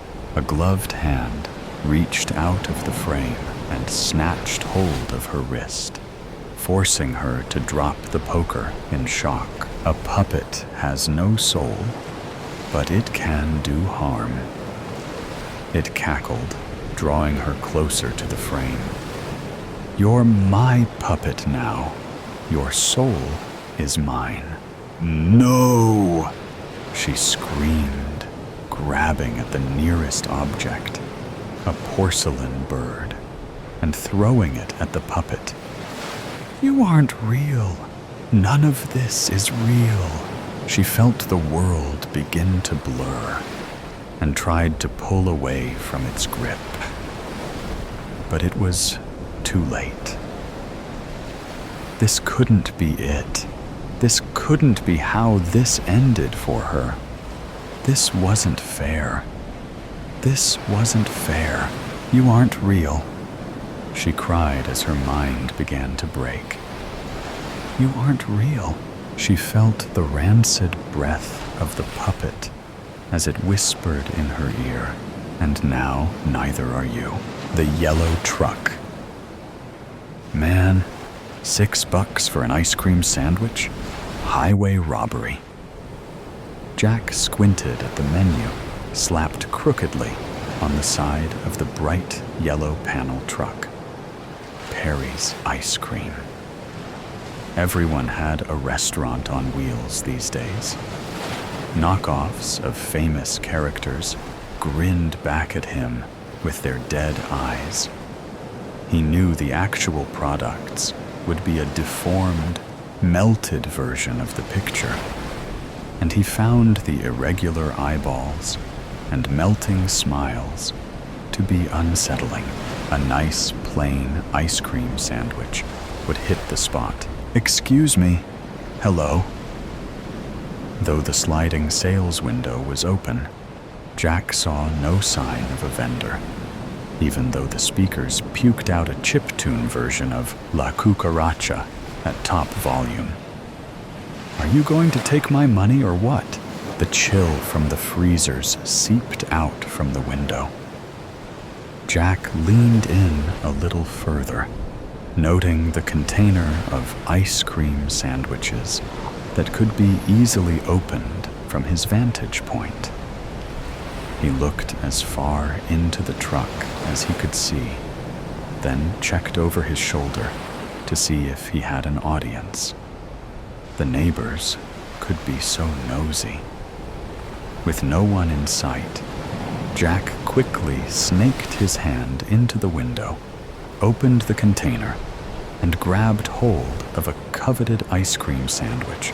"Should have been doing your job, ice cream man," he mumbled as he walked back to his house, mouth full of ice cream and perfectly soggy cookie. He casually tossed the wrapper into his neighbor Mrs. Crowley's yard.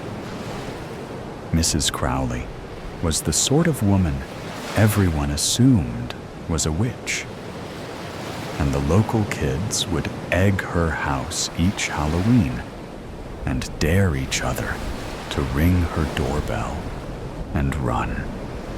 She was probably a very nice lady, but Jack didn't care enough to do anything about it. The yellow truck sat on the street outside Jack's house for hours, rotating through its jaunty but very limited playlist, which, Jack noted, recycled La Cucaracha far more than was probably necessary. Jack considered calling the police, but with his record and at least one warrant out for his arrest, he didn't want to call any attention to himself. Still, he was surprised that no one else in the neighborhood seemed to have called. In fact, no one else in the neighborhood even seemed to pay the truck any mind. The sky eventually darkened, and the street lights buzzed on. And finally, the truck shut off its pixelated musical loop and trundled away. As night settled in, Jack, not wanting to lose the sweet and ill-begotten taste of ice cream from his lips, didn't bother to brush his teeth before crawling into bed. His leg was missing. Jack searched around the house, tossing couch cushions and overturning tables, flinging plates and mugs from his kitchen cabinets, even checking behind the toilet just in case. But no leg. He licked his lips, tasting the smooth vanilla cream from his earlier treat. Jack's brain fought to make a connection between the ice cream sandwich and his missing leg, but the thoughts were foggy and nebulous. The opening notes of La Cucaracha floated into the room. Jack launched upward, sweat pouring from his face as he shook off the nightmare. He tasted the residue of the ice cream on his lips, then flung the clammy sheets off his body to make sure his leg was, in fact, still there. La Cucaracha played in the distance, just audible through his open window.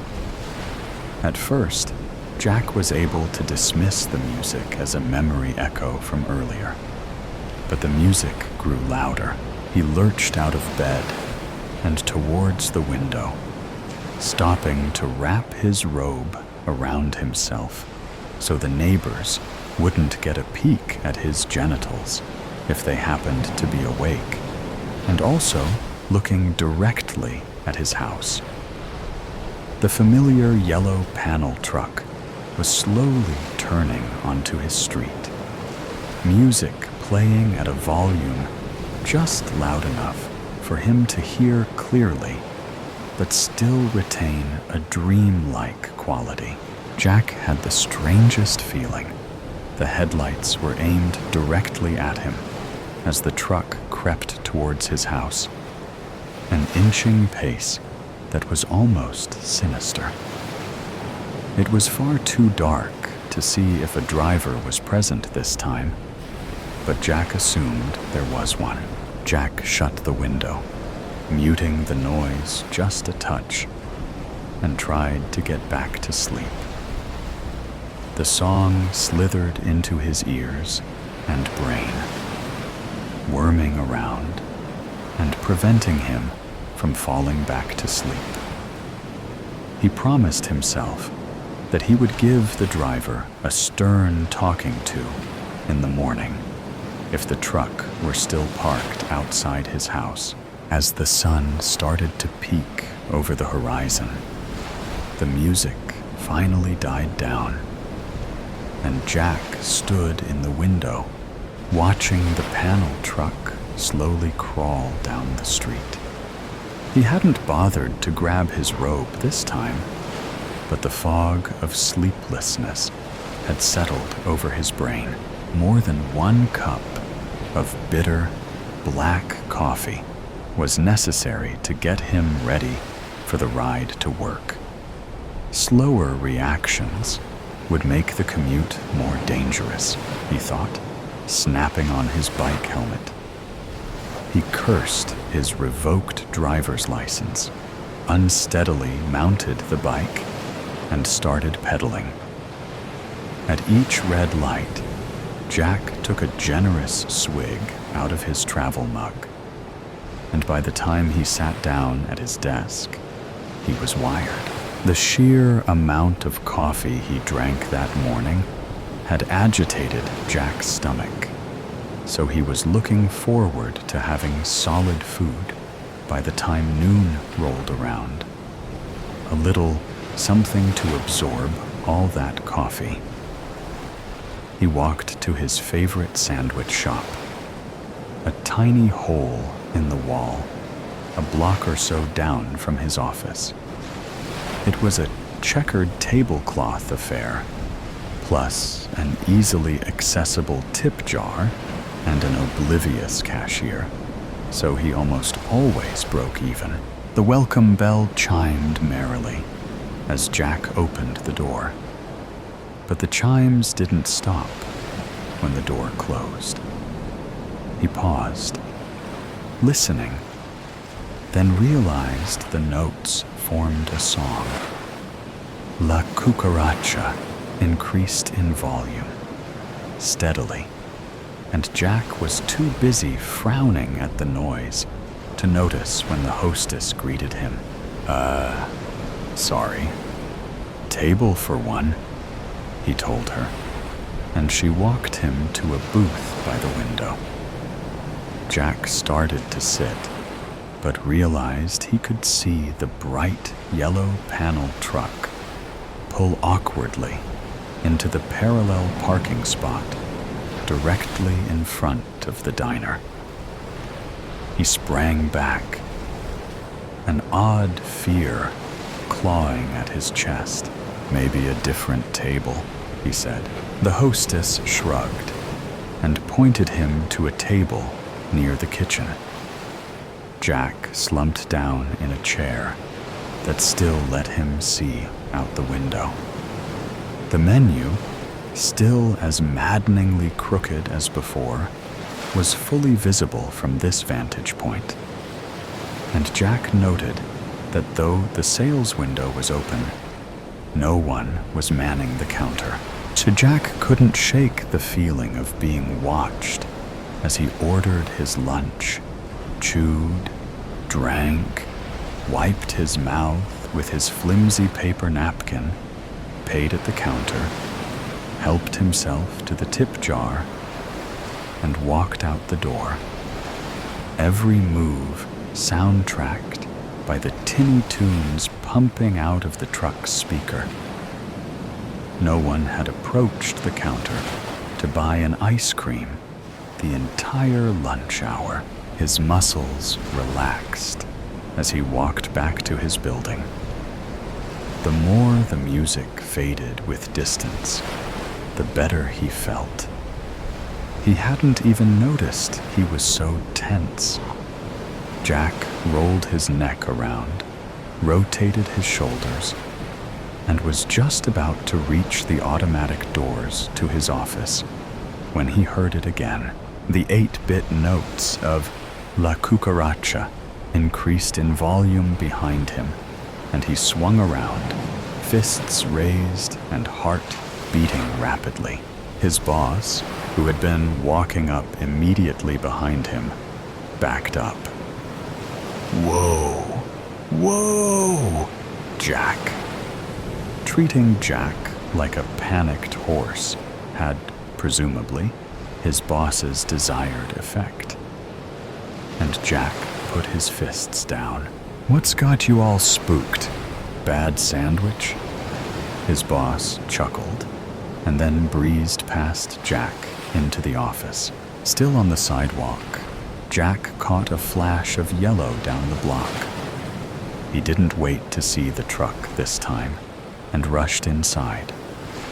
Jack was waiting, rather impatiently, to cross the street on his way home when a shiver ran up his spine.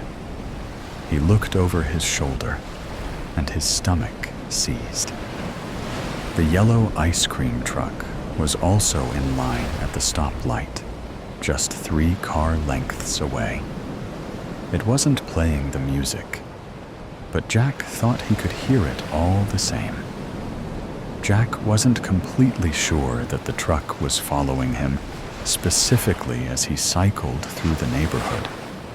But with each turn, he became more and more convinced. The truck kept a slow speed and stayed a modest distance behind his bike, far lower than the posted speed limit. He stopped at the cluster mailbox at the top of his street, mostly to check the mail, but also to see if the ice cream truck would keep driving. The truck slowed to a halt a few yards from the mailboxes, the staccato sounds still aggressively worming its way into Jack's brain. Jack fiddled with the mailbox key and took an unnecessary amount of time inspecting each piece of mail, even the junk. But the ice cream truck still didn't move. And Jack stared directly at the driver's side of the windshield. It was so tinted that he was still unable to tell if anyone was in the driver's seat at all. He flipped the bird, just in case, and got back on his bike. As he started pedaling the short distance to his house, the truck started following again, a few houses down from his own. Jack heard the truck accelerate. His heart thumping, he quickly looked back to confirm that, yes, the ice cream truck was speeding up and heading his way. He checked his surroundings for a safe place to duck behind, but only Mrs. Crowley's rose bushes offered any sort of protection. He darted towards the bushes, abandoning his bike and hurling himself into the roses in one semi-graceful movement that would have made a movie stuntman proud. The thorns bit into his skin, and one scratched dangerously close to his left eye. The truck had missed him, but Jack heard the screech of brakes. Jack painfully extricated himself from the rose bushes, and the ice cream truck still idled in the road. La Cucaracha, blaring incessantly. The back door of the truck swung open with a creak. "Hey!" Jack yelled, wiping blood from his face, only to realize he also had blood on his hands and lots of other places because of the thorns. He lurched towards the back of the truck, his left leg dragging slightly. It would be bruised in the morning, he thought. "Hey, I'm talking to you, asshole!" Jack rounded the back of the truck and leaned on the open door. No one was inside. Through a narrow break in the curtains, Mrs. Crowley observed Jack as he yelled at the ice cream truck. He had always been an odd duck, that Jack. Terribly messy. And just the other day, He had been standing at his window in the middle of the night with only a robe on. She had almost seen his genitals. Mrs. Crowley couldn't make out exactly what Jack was yelling, but she imagined it was full of swearing. He started to lean into the open back of the truck, and then, in an instant, he was yanked inside. Before his legs made it all the way across the bumper, the doors of the truck slammed shut with such force that Jack's left leg was severed at the knee. The bloody leftovers dropped unceremoniously to the pavement and rolled to the curb. High-pitched notes of La Cucaracha distorted with static, and the truck shuddered violently. Mrs. Crowley took a tiny sip of her tea and watched the menu sign spin as the truck convulsed. With one last tremble, the truck stilled and the spinning sign stopped. The music had changed, and so had the sign's content. Perry's Hamburgers, it read. Still crooked, the truck slowly crept down the street, and she pinched her curtains shut. The demon in the portrait. Denise Gray looked away from her reflection in the store window. The sight of that perfectly proportioned young body only served to remind her of the curse. As a young woman, she'd posed for an enigmatic artist who had painted her picture while spinning words that were at once wonderful and frightening. It hadn't been long after that she learned the reality of the painting and its associated curse. One day, she was accosted by a thief, and before she realized what was happening, he had run a dagger through her heart. She cringed, but when the thief pulled the knife out, there was no blood where she had been stabbed. A swift kick to the groin sent him running, but when she opened her now ruined blouse, she realized that she was unharmed, not even a scratch. Denise thought about it and realized that her situation was like a story her mother had told her, called The Painting of Dorian Gray. "Damn," she whispered, as she scraped her knee on a large rock that she'd brushed against, only to look down and realize that her forever young body was still unharmed. She realized that she would have to return to the artist's studio. And if that painting was damaged, she would have to force the artist to find a way to lift the curse without killing her before her time. When she returned to confront the artist, she found him hanging in his studio, dead. Her search for the painting in his studio was in vain, and it was only after another attack that she realized the truth of the curse. The knife had pierced her heart. But again, she felt no pain after the knife had been pulled from her chest. She tracked the painting down to a gallery in a distant town, only to watch the painting destroyed by fire as the gallery burned to the ground, killing the hundreds of people inside. She'd spent many hours waiting for the death that never came. After that, she tried every means of killing herself, but to no avail. Finally, she felt a glimmer of hope as she learned of a book of paintings that had a copy of her painting in it. That book was rumored to be in this tiny library.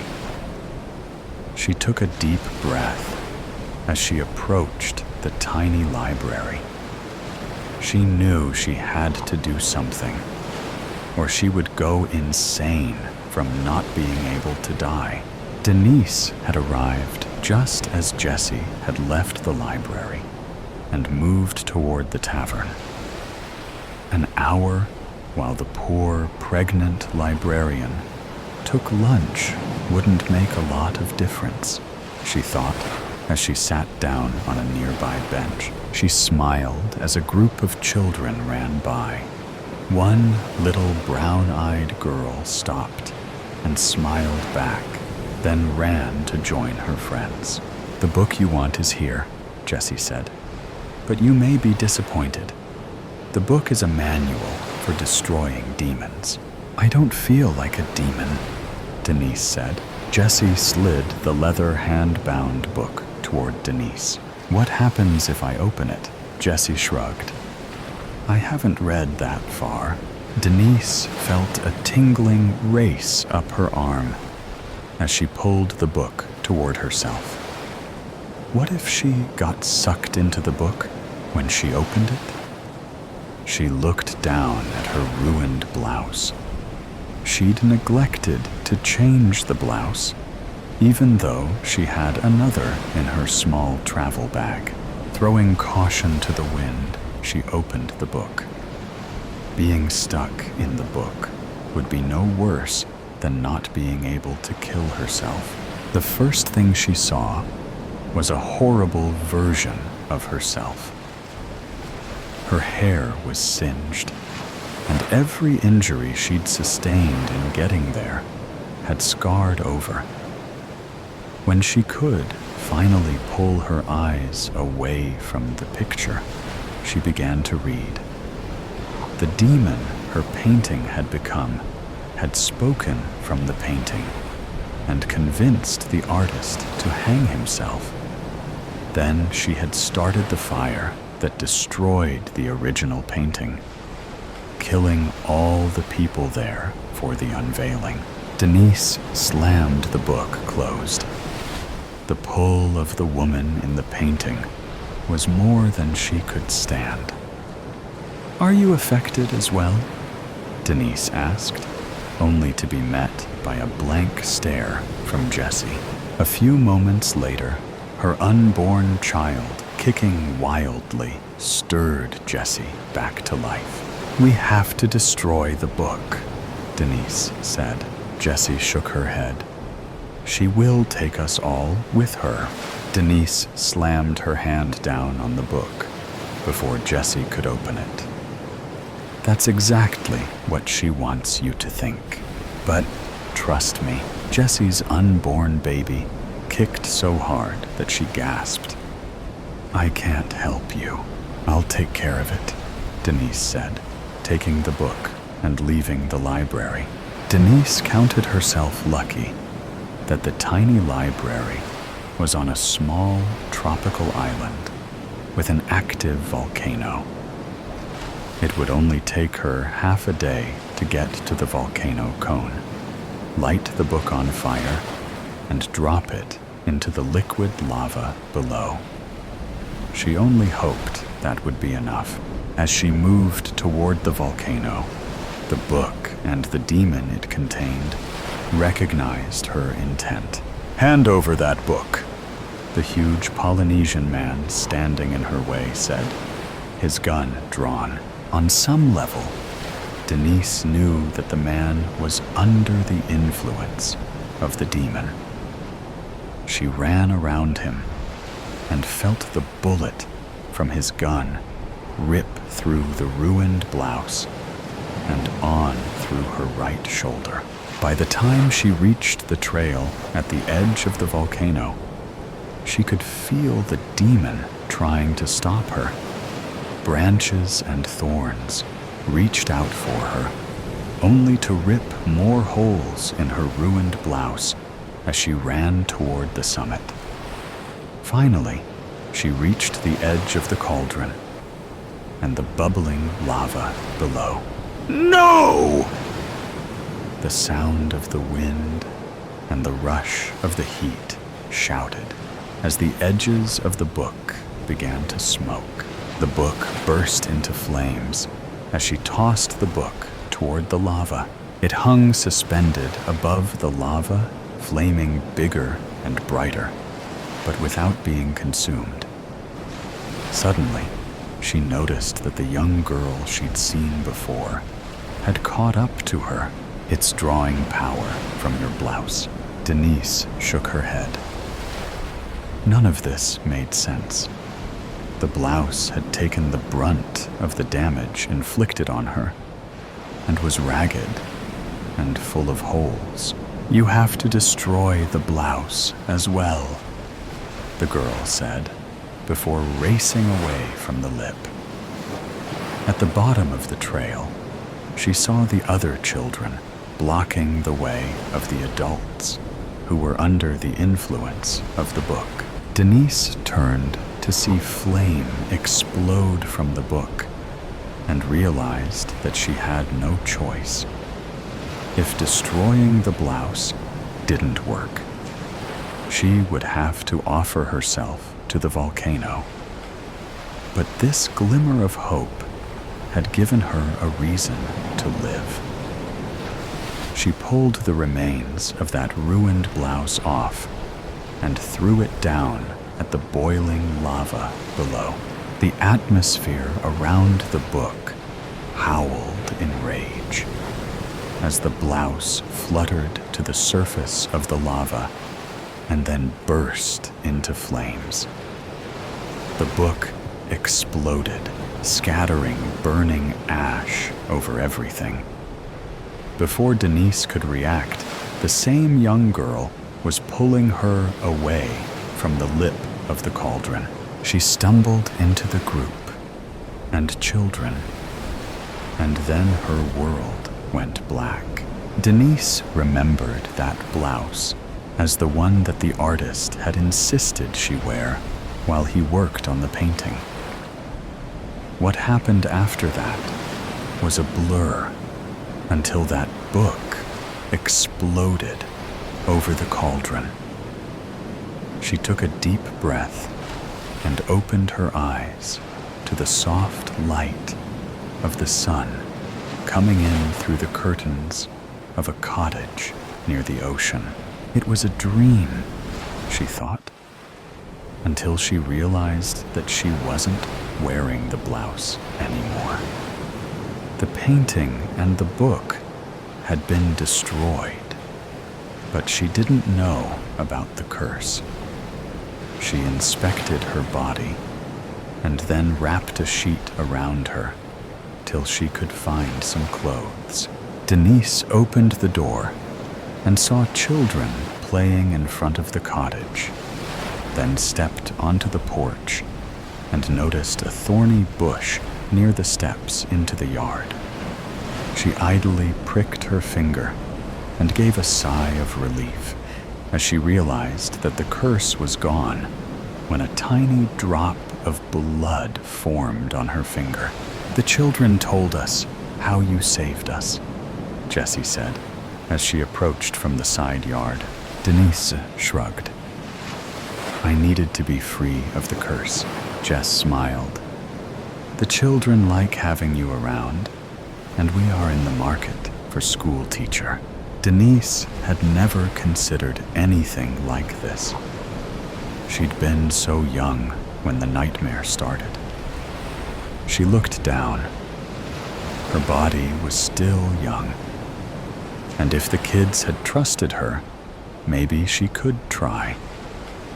It beats modeling, she thought, as she followed Jessie back toward the cottage.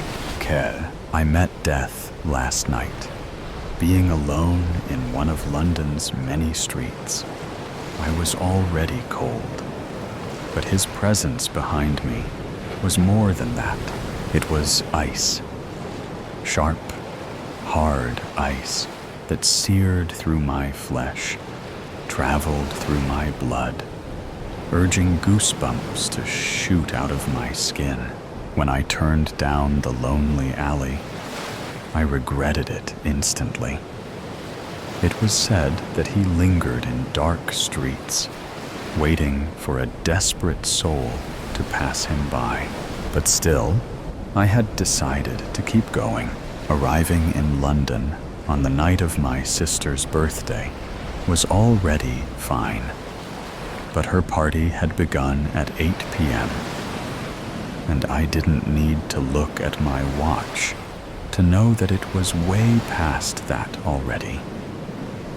She would kill me for being late. So late. But that wasn't the only reason I dared not turn back. It had been too long since I'd last walked these streets, since I'd last felt the heavy air of London pressing down on me, clogging my lungs with soot and smoke. Life on the road had made me lighter, more restless, but coming back here was like stepping into a grave. The city had a way of sinking its teeth into you, of making you forget where you'd been and why you'd left. Fearing death was childish. My parents had told me as such when I refused to go on one of the rides at the festival extravaganza during our trip to America. But this was different. Like the images in my mind of falling from great heights and being trampled by horses had cleared, revealing something so impossible that it was the only thing my mind deemed plausible. He was behind me. I did not turn around. I did not blink. My eyes remained open, forgetting how dry they had become. I just stood there, an invisible force stopping my feet from taking off into a run, from sprinting around corners and through streets until he would inevitably catch me. I wondered what it would feel like. A sudden pain in my chest, a fog corrupting my mind. My vision slowly dimmed until I drifted off into a never-ending, dreamless sleep. Or maybe I would feel nothing. Maybe I would be awake 1 second, thinking of all the ways I was going to die, and the next I would be lying on the ground, waiting for someone to find me. Although by then, it would be too late. No one could ever be saved. The goosebumps grew larger as his presence sauntered towards me, like prey waiting for the predator, knowing that it was neither fast enough nor strong enough to face it. I thought about all those moments I had let slip through my fingers, all those opportunities I had missed out on, all those potential friends, and more that I had hung back from, thinking that I wasn't worth their time. Now, I thought that I should have chosen who was worth my time, for it was going to be shorter than anyone would have expected. And who would have blamed them for thinking I had all the time in the world? I always thought, never did. Always calculated, never acted. Always worried about others, and never spared a thought for myself. Now, just like then, I waited. He was as silent as the night. The once cawing crows and hissing cats were already in mourning. He stood right behind me, dark as a shadow. His breath a gentle breeze against my neck. The single word spoken in a voice rich in charm, alluring me to turn around, to face the predator. But I did not turn around. Still, I did not blink. The feeling in my fingers came back, and I was met with the warmth of coming out of an ice bath into the blazing sun. My feet began to move, the invisible force gone like it was never there. And soon I was running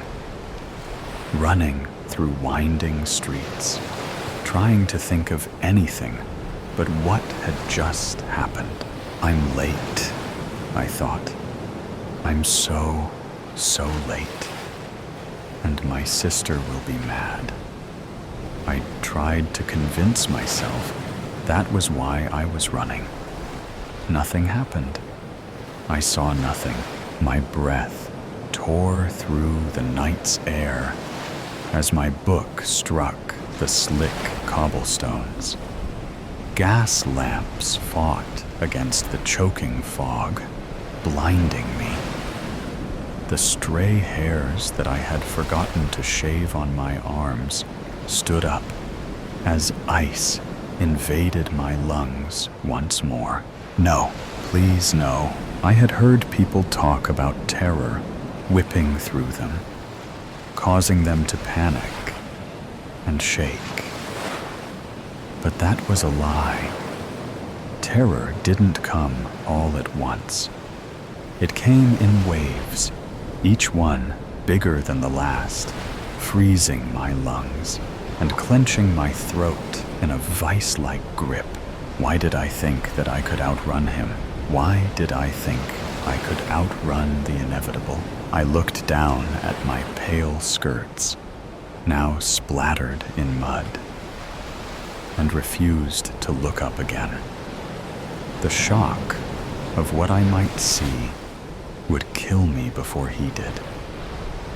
He made no sound as he approached for the second time.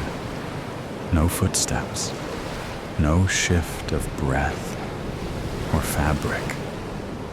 Just the sudden, certain sense of him standing before me. Close, too close. My eyes stayed down. I could feel him watching me, the weight of his gaze pressing against my skin like the brush of fingertips. My breath hitched. My fingers curled into the folds of my dress. He said nothing. He did nothing. Just stood there, silent and motionless. The seconds stretched and broke. My pulse thudded in my throat, like the fear in my stomach, mixing with something warmer, darker beneath my ribs. I imagined what his eyes must have been like. Dark, unblinking, tracing the line of my collarbone and the curve of my mouth. Then, just as quietly as he had come, he left for the second time in a single hour. Slowly, cautiously, I dared to lift my head. The street was empty again, mist curling through the dim light. I waited for what might have been seconds or minutes. I didn't know. But I managed to walk again. But I didn't run. I no longer cared that I was late. Finally, I reached it. A tall iron gate, its surface slick with rain that I hadn't realized was falling. A footman in a crisp coat stood at attention beneath a gaslight's feeble glow, his face blank under the brim of his hat. His eyes sharpened when he saw me. Without a word, he pushed the gate open, allowing me to slip through. The moment the gate clicked shut behind me, the street's grim chill seemed to dissolve. A long, white, gravel path wound through manicured gardens, lit by golden candles and strung by iron posts. Tall windows loomed over me as music floated through the air.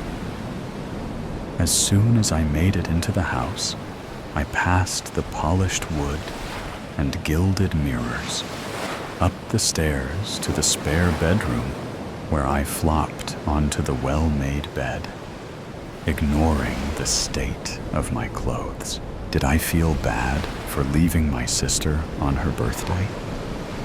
Of course, but I just couldn't cope with anyone or anything. I didn't think I could even fall asleep, no matter how much my body craved it. I had spent so long moving from place to place, never staying long enough to leave a mark, never bothering to make ties. I told myself it was because I liked the freedom, the open road, the thrill of waking up in a new city with new faces. But the truth was simpler. It was easier not to care when you knew you wouldn't stay long enough to lose anything. I met death last night, and I lived. The painter of souls. It was the first time in 2 years that the group of friends had reunited for this trip. After many cancellations and unfinished plans, everyone had made an effort to make this outing a reality. They hadn't spoken much during the funeral 2 years ago, and it almost seemed as if their friendship would dissolve soon after. But through the video game chats they frequented, nostalgia and good memories rekindled the bonds that had weakened with the loss. They talked about how competitive Bennett had been in many of the games they played, how he would ask for rematches multiple times, failure after failure. They spoke about how he would have wanted them to spend time remembering him, just like this, with laughter and anecdotes. The three of them went from contacting each other through video game chats to messaging on their phones and making video calls. We should go on the trip, Arlo had suggested one day during one of their group calls. There was a long silence before Thiago said, "Do you mean?" "Yes," Arlo confirmed. The travel plan Bennett shared days before. "Before what happened, are you sure?" Roman asked. It was his idea, and he was the most excited about it. We never understood what had motivated him so much to organize this trip. He wanted us to meet someone, Arlo said. "That's the only thing I remember." "Someone in the middle of the rainforest?" Thiago inquired. "Well, it was also a sightseeing trip around the city, and a chance to visit many of the famous archaeological exhibitions in the area. The museums, too," added Arlo, who had, in fact, graduated in art history. "And what about the person you said he wanted to find?" Roman asked. "I suppose we don't have enough information to look into that," Arlo observed. "That's why I suggest we take the trip in his honor and try to enjoy it as the four of us would have. You know?" "That's not a bad idea," Thiago said, encouraged. "I could use a holiday. I need to get out of here. An excuse to take a break from my business." "And when was the last time we traveled together?" Roman added. "Let's do it, just like that, the three of them made their preparations for the trip on the following weeks. They looked up information about their destination and its tourist attractions, paid for their plane tickets, and agreed to meet at the airport 2 hours before the flight. On his way to the airport, Arlo had decided to stop by Bennett's house. He knocked on the door, and it was Bennett's mother who answered. The woman looked at him in surprise, but she immediately moved to hug him once she recognized him. "My goodness, Arlo, it's been so long. I wasn't expecting to see you after the funeral. Come in, come in." She invited him inside. They entered the living room, where photos of Bennett with his siblings and parents filled every corner of the room. Arlo avoided looking at them as his mother offered him a seat. "No, thank you." He smiled politely. "I was just passing by to let you know that I'm going on a trip. Actually, the three of us are going. It's a plan Bennett shared with us before he left." The woman nodded, perfectly understanding what he meant. "Yes, the trip." He wouldn't stop talking about it. "I'm so glad the three of you have decided to go. Bennett would be so happy to know this." "I know," Arlo sighed. "I know we haven't spoken to you since the funeral. We tried to reach out, but it was very difficult." "I understand, Arlo," she said, placing a comforting hand on his arm. "I just wanted to stop by to tell you about our plans in person, and also to see his room one last time. I hope that's not too intrusive a request. I just needed to see the last space he was in." The woman nodded again, understandingly. "It's not intrusive at all. Go ahead, you can go in. To be honest, it's a relief to have someone else in that room, even if only for a few minutes. My husband and I are starting to feel the deep silence coming from it." His mother remained in the living room, while Arlo climbed the stairs to the room. He opened the door, and immediately, the unmistakable scent of Bennett's deodorant reached his nostrils, mixed with the smell of a closed-up room and the dust floating from the shelves.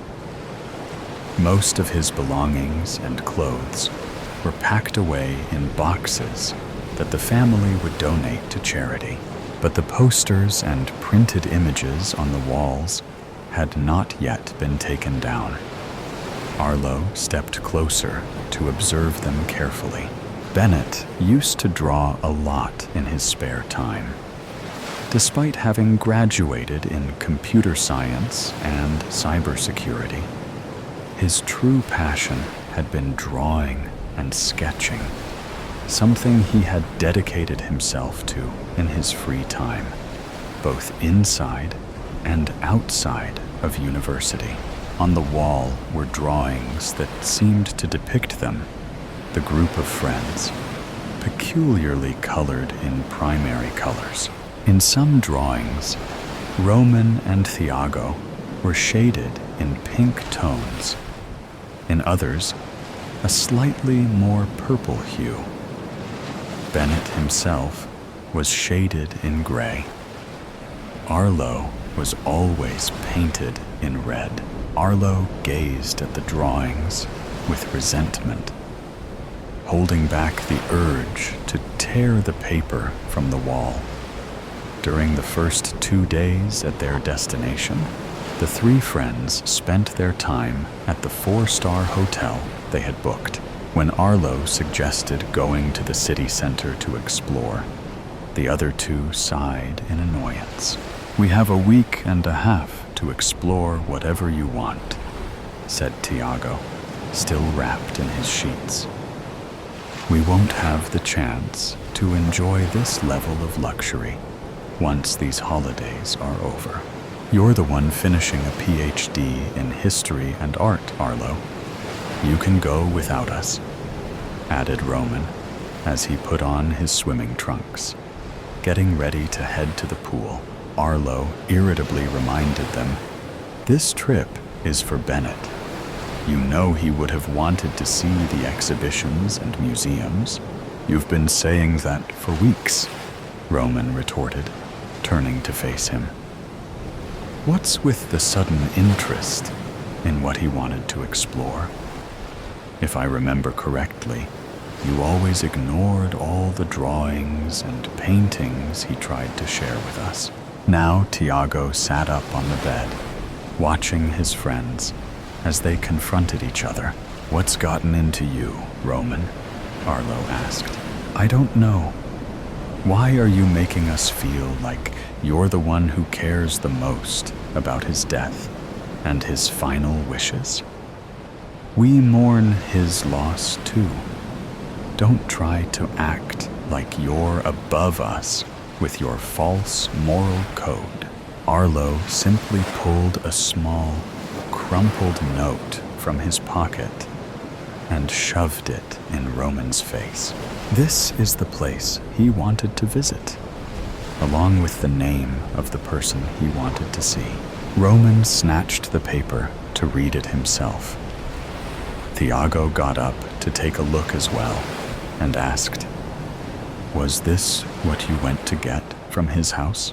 Avoiding the question, Arlo said, "I'm not trying to impose some false moral code on you. It's normal to feel guilt, but the best thing we can do is show a bit of interest in what he loved. That's all I'm trying to do." With that, he left the room. Tiago and Roman exchanged uneasy glances. "I have no idea what's going through his head," said Roman. Tiago shrugged, though his expression remained troubled. "You heard what he said. It's normal to feel guilt. I'm sure he's going through the same thing." An hour later, the three of them made their way into the city, stopping by the tourist spots they had planned in advance. This time, however, the excitement they had initially felt for the trip was gone.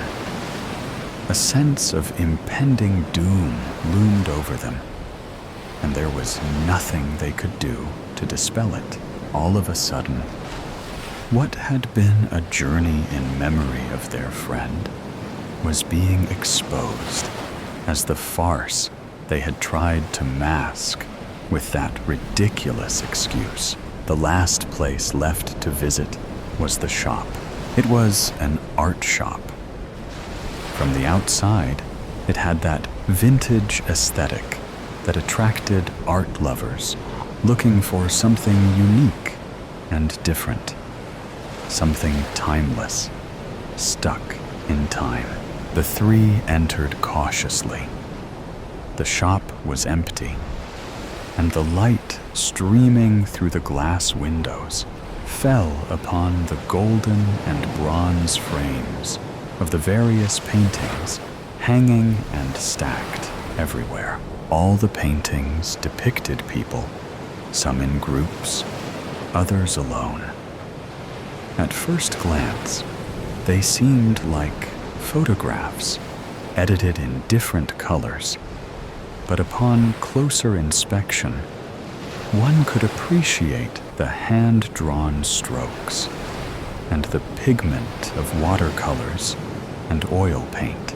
The style of these paintings looks familiar, Tiago murmured. Without much enthusiasm, Roman nodded. Yeah, this is exactly how Bennett used to draw. The characters in the paintings were painted monochromatically. Each person in each painting had a certain tone of color assigned to them. Some colors were more intense than others. Background characters in landscapes or scenes were usually depicted in different shades of gray. In portraits, many were also colored in gray. The three had been so absorbed in the artwork that they hadn't noticed the man who had approached them to greet them. "Greetings," he said. The group startled and turned their attention to him. The shop owner wasn't as old as they had expected. He was likely in his mid-30s. He dressed just like one of them, except for the paint-stained apron he wore. His eyes were a peculiar silver color that stood out in the dim light of the shop. "We're looking for Keita," Arlo stated. "That's me," the man confirmed, pointing to himself. His strong West African accent was evident in his words. "I've been expecting you. Did Bennett talk to you about us?" Thiago stammered. With a rather calm demeanor, Keita tilted his head as if the answer was somewhat complicated. "He spoke to me about you the first time he came here. But that was also the last time I ever saw him," he said, turning to search through a stack of paintings behind him. Carefully, he pulled one out. "Exactly 2 years ago. This is what I painted." Keita placed the painting in front of them. Roman paled at the sight of it. Thiago still couldn't understand, and Arlo remained silent, pressing his lips together. The painting was a reproduction of a real photo. The four of them had taken 3 years ago on a road trip to the mountains. The picture had been taken with a camera set on a tripod.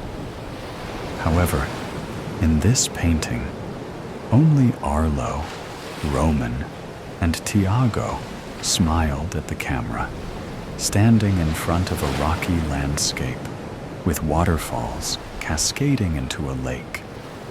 Bennett appeared as a gray shadow in the background, at the edge of the lake, a few meters away from them. Beside him, another gray figure crouched at Bennett's feet, as if crying. It looked like the figure of a woman. In the painting, Arlo was colored in a deep red, while Thiago and Roman were shades of maroon. "Where did you get this from?" Arlo demanded. "From the truth," Keita answered. "You guys remember exactly what happened that day, don't you?" No one answered. The silence itself was confirmation.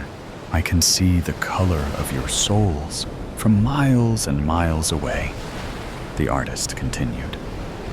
"I don't need to know you to start painting what each of you inspires in me." His tone became more accusatory as he went on. "Bennett had this gift too. He came to me because he wanted to learn more about it. And you, Arlo, you knew that." Roman turned to Arlo, stunned by such information. "Yet you made him self-medicate with drugs so he would lose his mind and end up taking his own life," Keita continued. "I didn't want Bennett to die," Arlo protested, raising his voice. For the first time in years, he seemed to be losing his composure. "I just wanted him to forget and stop painting those damn drawings. He was going to get us in trouble." "You wanted him to forget her?" Keita asked. He walked over to his desk and picked up some drawings, this time on notebook paper, traced by a different hand. "Bennett gave me these during his last visit." Tiago held them in his hands. Upon seeing the frantic sketches of a cadaverous woman in black, gray, and green colors, he gasped, "My God!" and let the sheets fall to the floor in shock. No one bothered to pick them up. She was on the way, Roman murmured, as if talking to himself, as if justifying it to himself. She came out from between the trees like a mad woman. That's why we hit her with the car. She fell into the lake, and there was nothing else we could do, Tiago exclaimed desperately. Why jump into the lake to retrieve a body that was already lifeless? All that Arlo said to Keita was, "What do you plan to do with all of this? Send it to the police?" At the absurdity of his question, Keita replied, "I am not in charge of the punishment of men. Justice will be served, but not by me." His silver eyes gleamed as he spoke. "Just keep in mind that now 2 souls are tied to your fate." As soon as they left the place, the 3 of them didn't say a word to each other until they reached the hotel. The following day, each took their flight back home. In the following months, Tiago turned himself in to the police as an accomplice in the cover-up of the hit and run. He was sentenced to 3 years in prison. When the police interrogated Roman, he revealed that although they were all drunk at the time of the incident, it was Arlo who was driving the car and who suggested they continue the trip. Roman was facing 2 years in prison. No one knew of Arlo's whereabouts. He seemed to have moved and changed his name. The authorities did what they could to search for him. But since the victim had been someone suffering from a mental illness and had run away from her own home, and therefore had little family who could report her disappearance, except for a sister, they were content with having 2 guilty individuals in prison and letting the one who escaped go free.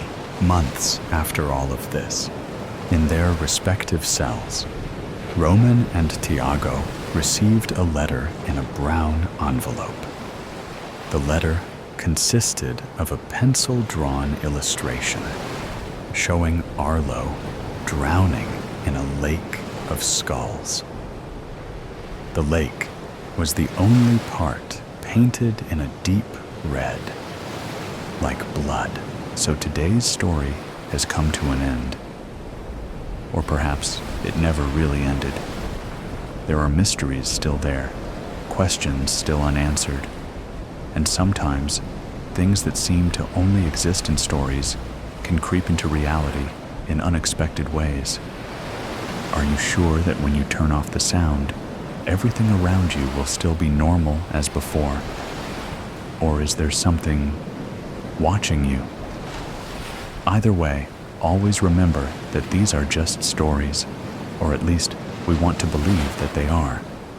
If you like moments of suspense, tension, and breathlessness, don't forget to follow me so you don't miss the next stories. And next time, when you come back, make sure you are ready, because what awaits you may be even scarier than you thought. See you again if you still have the courage to continue listening.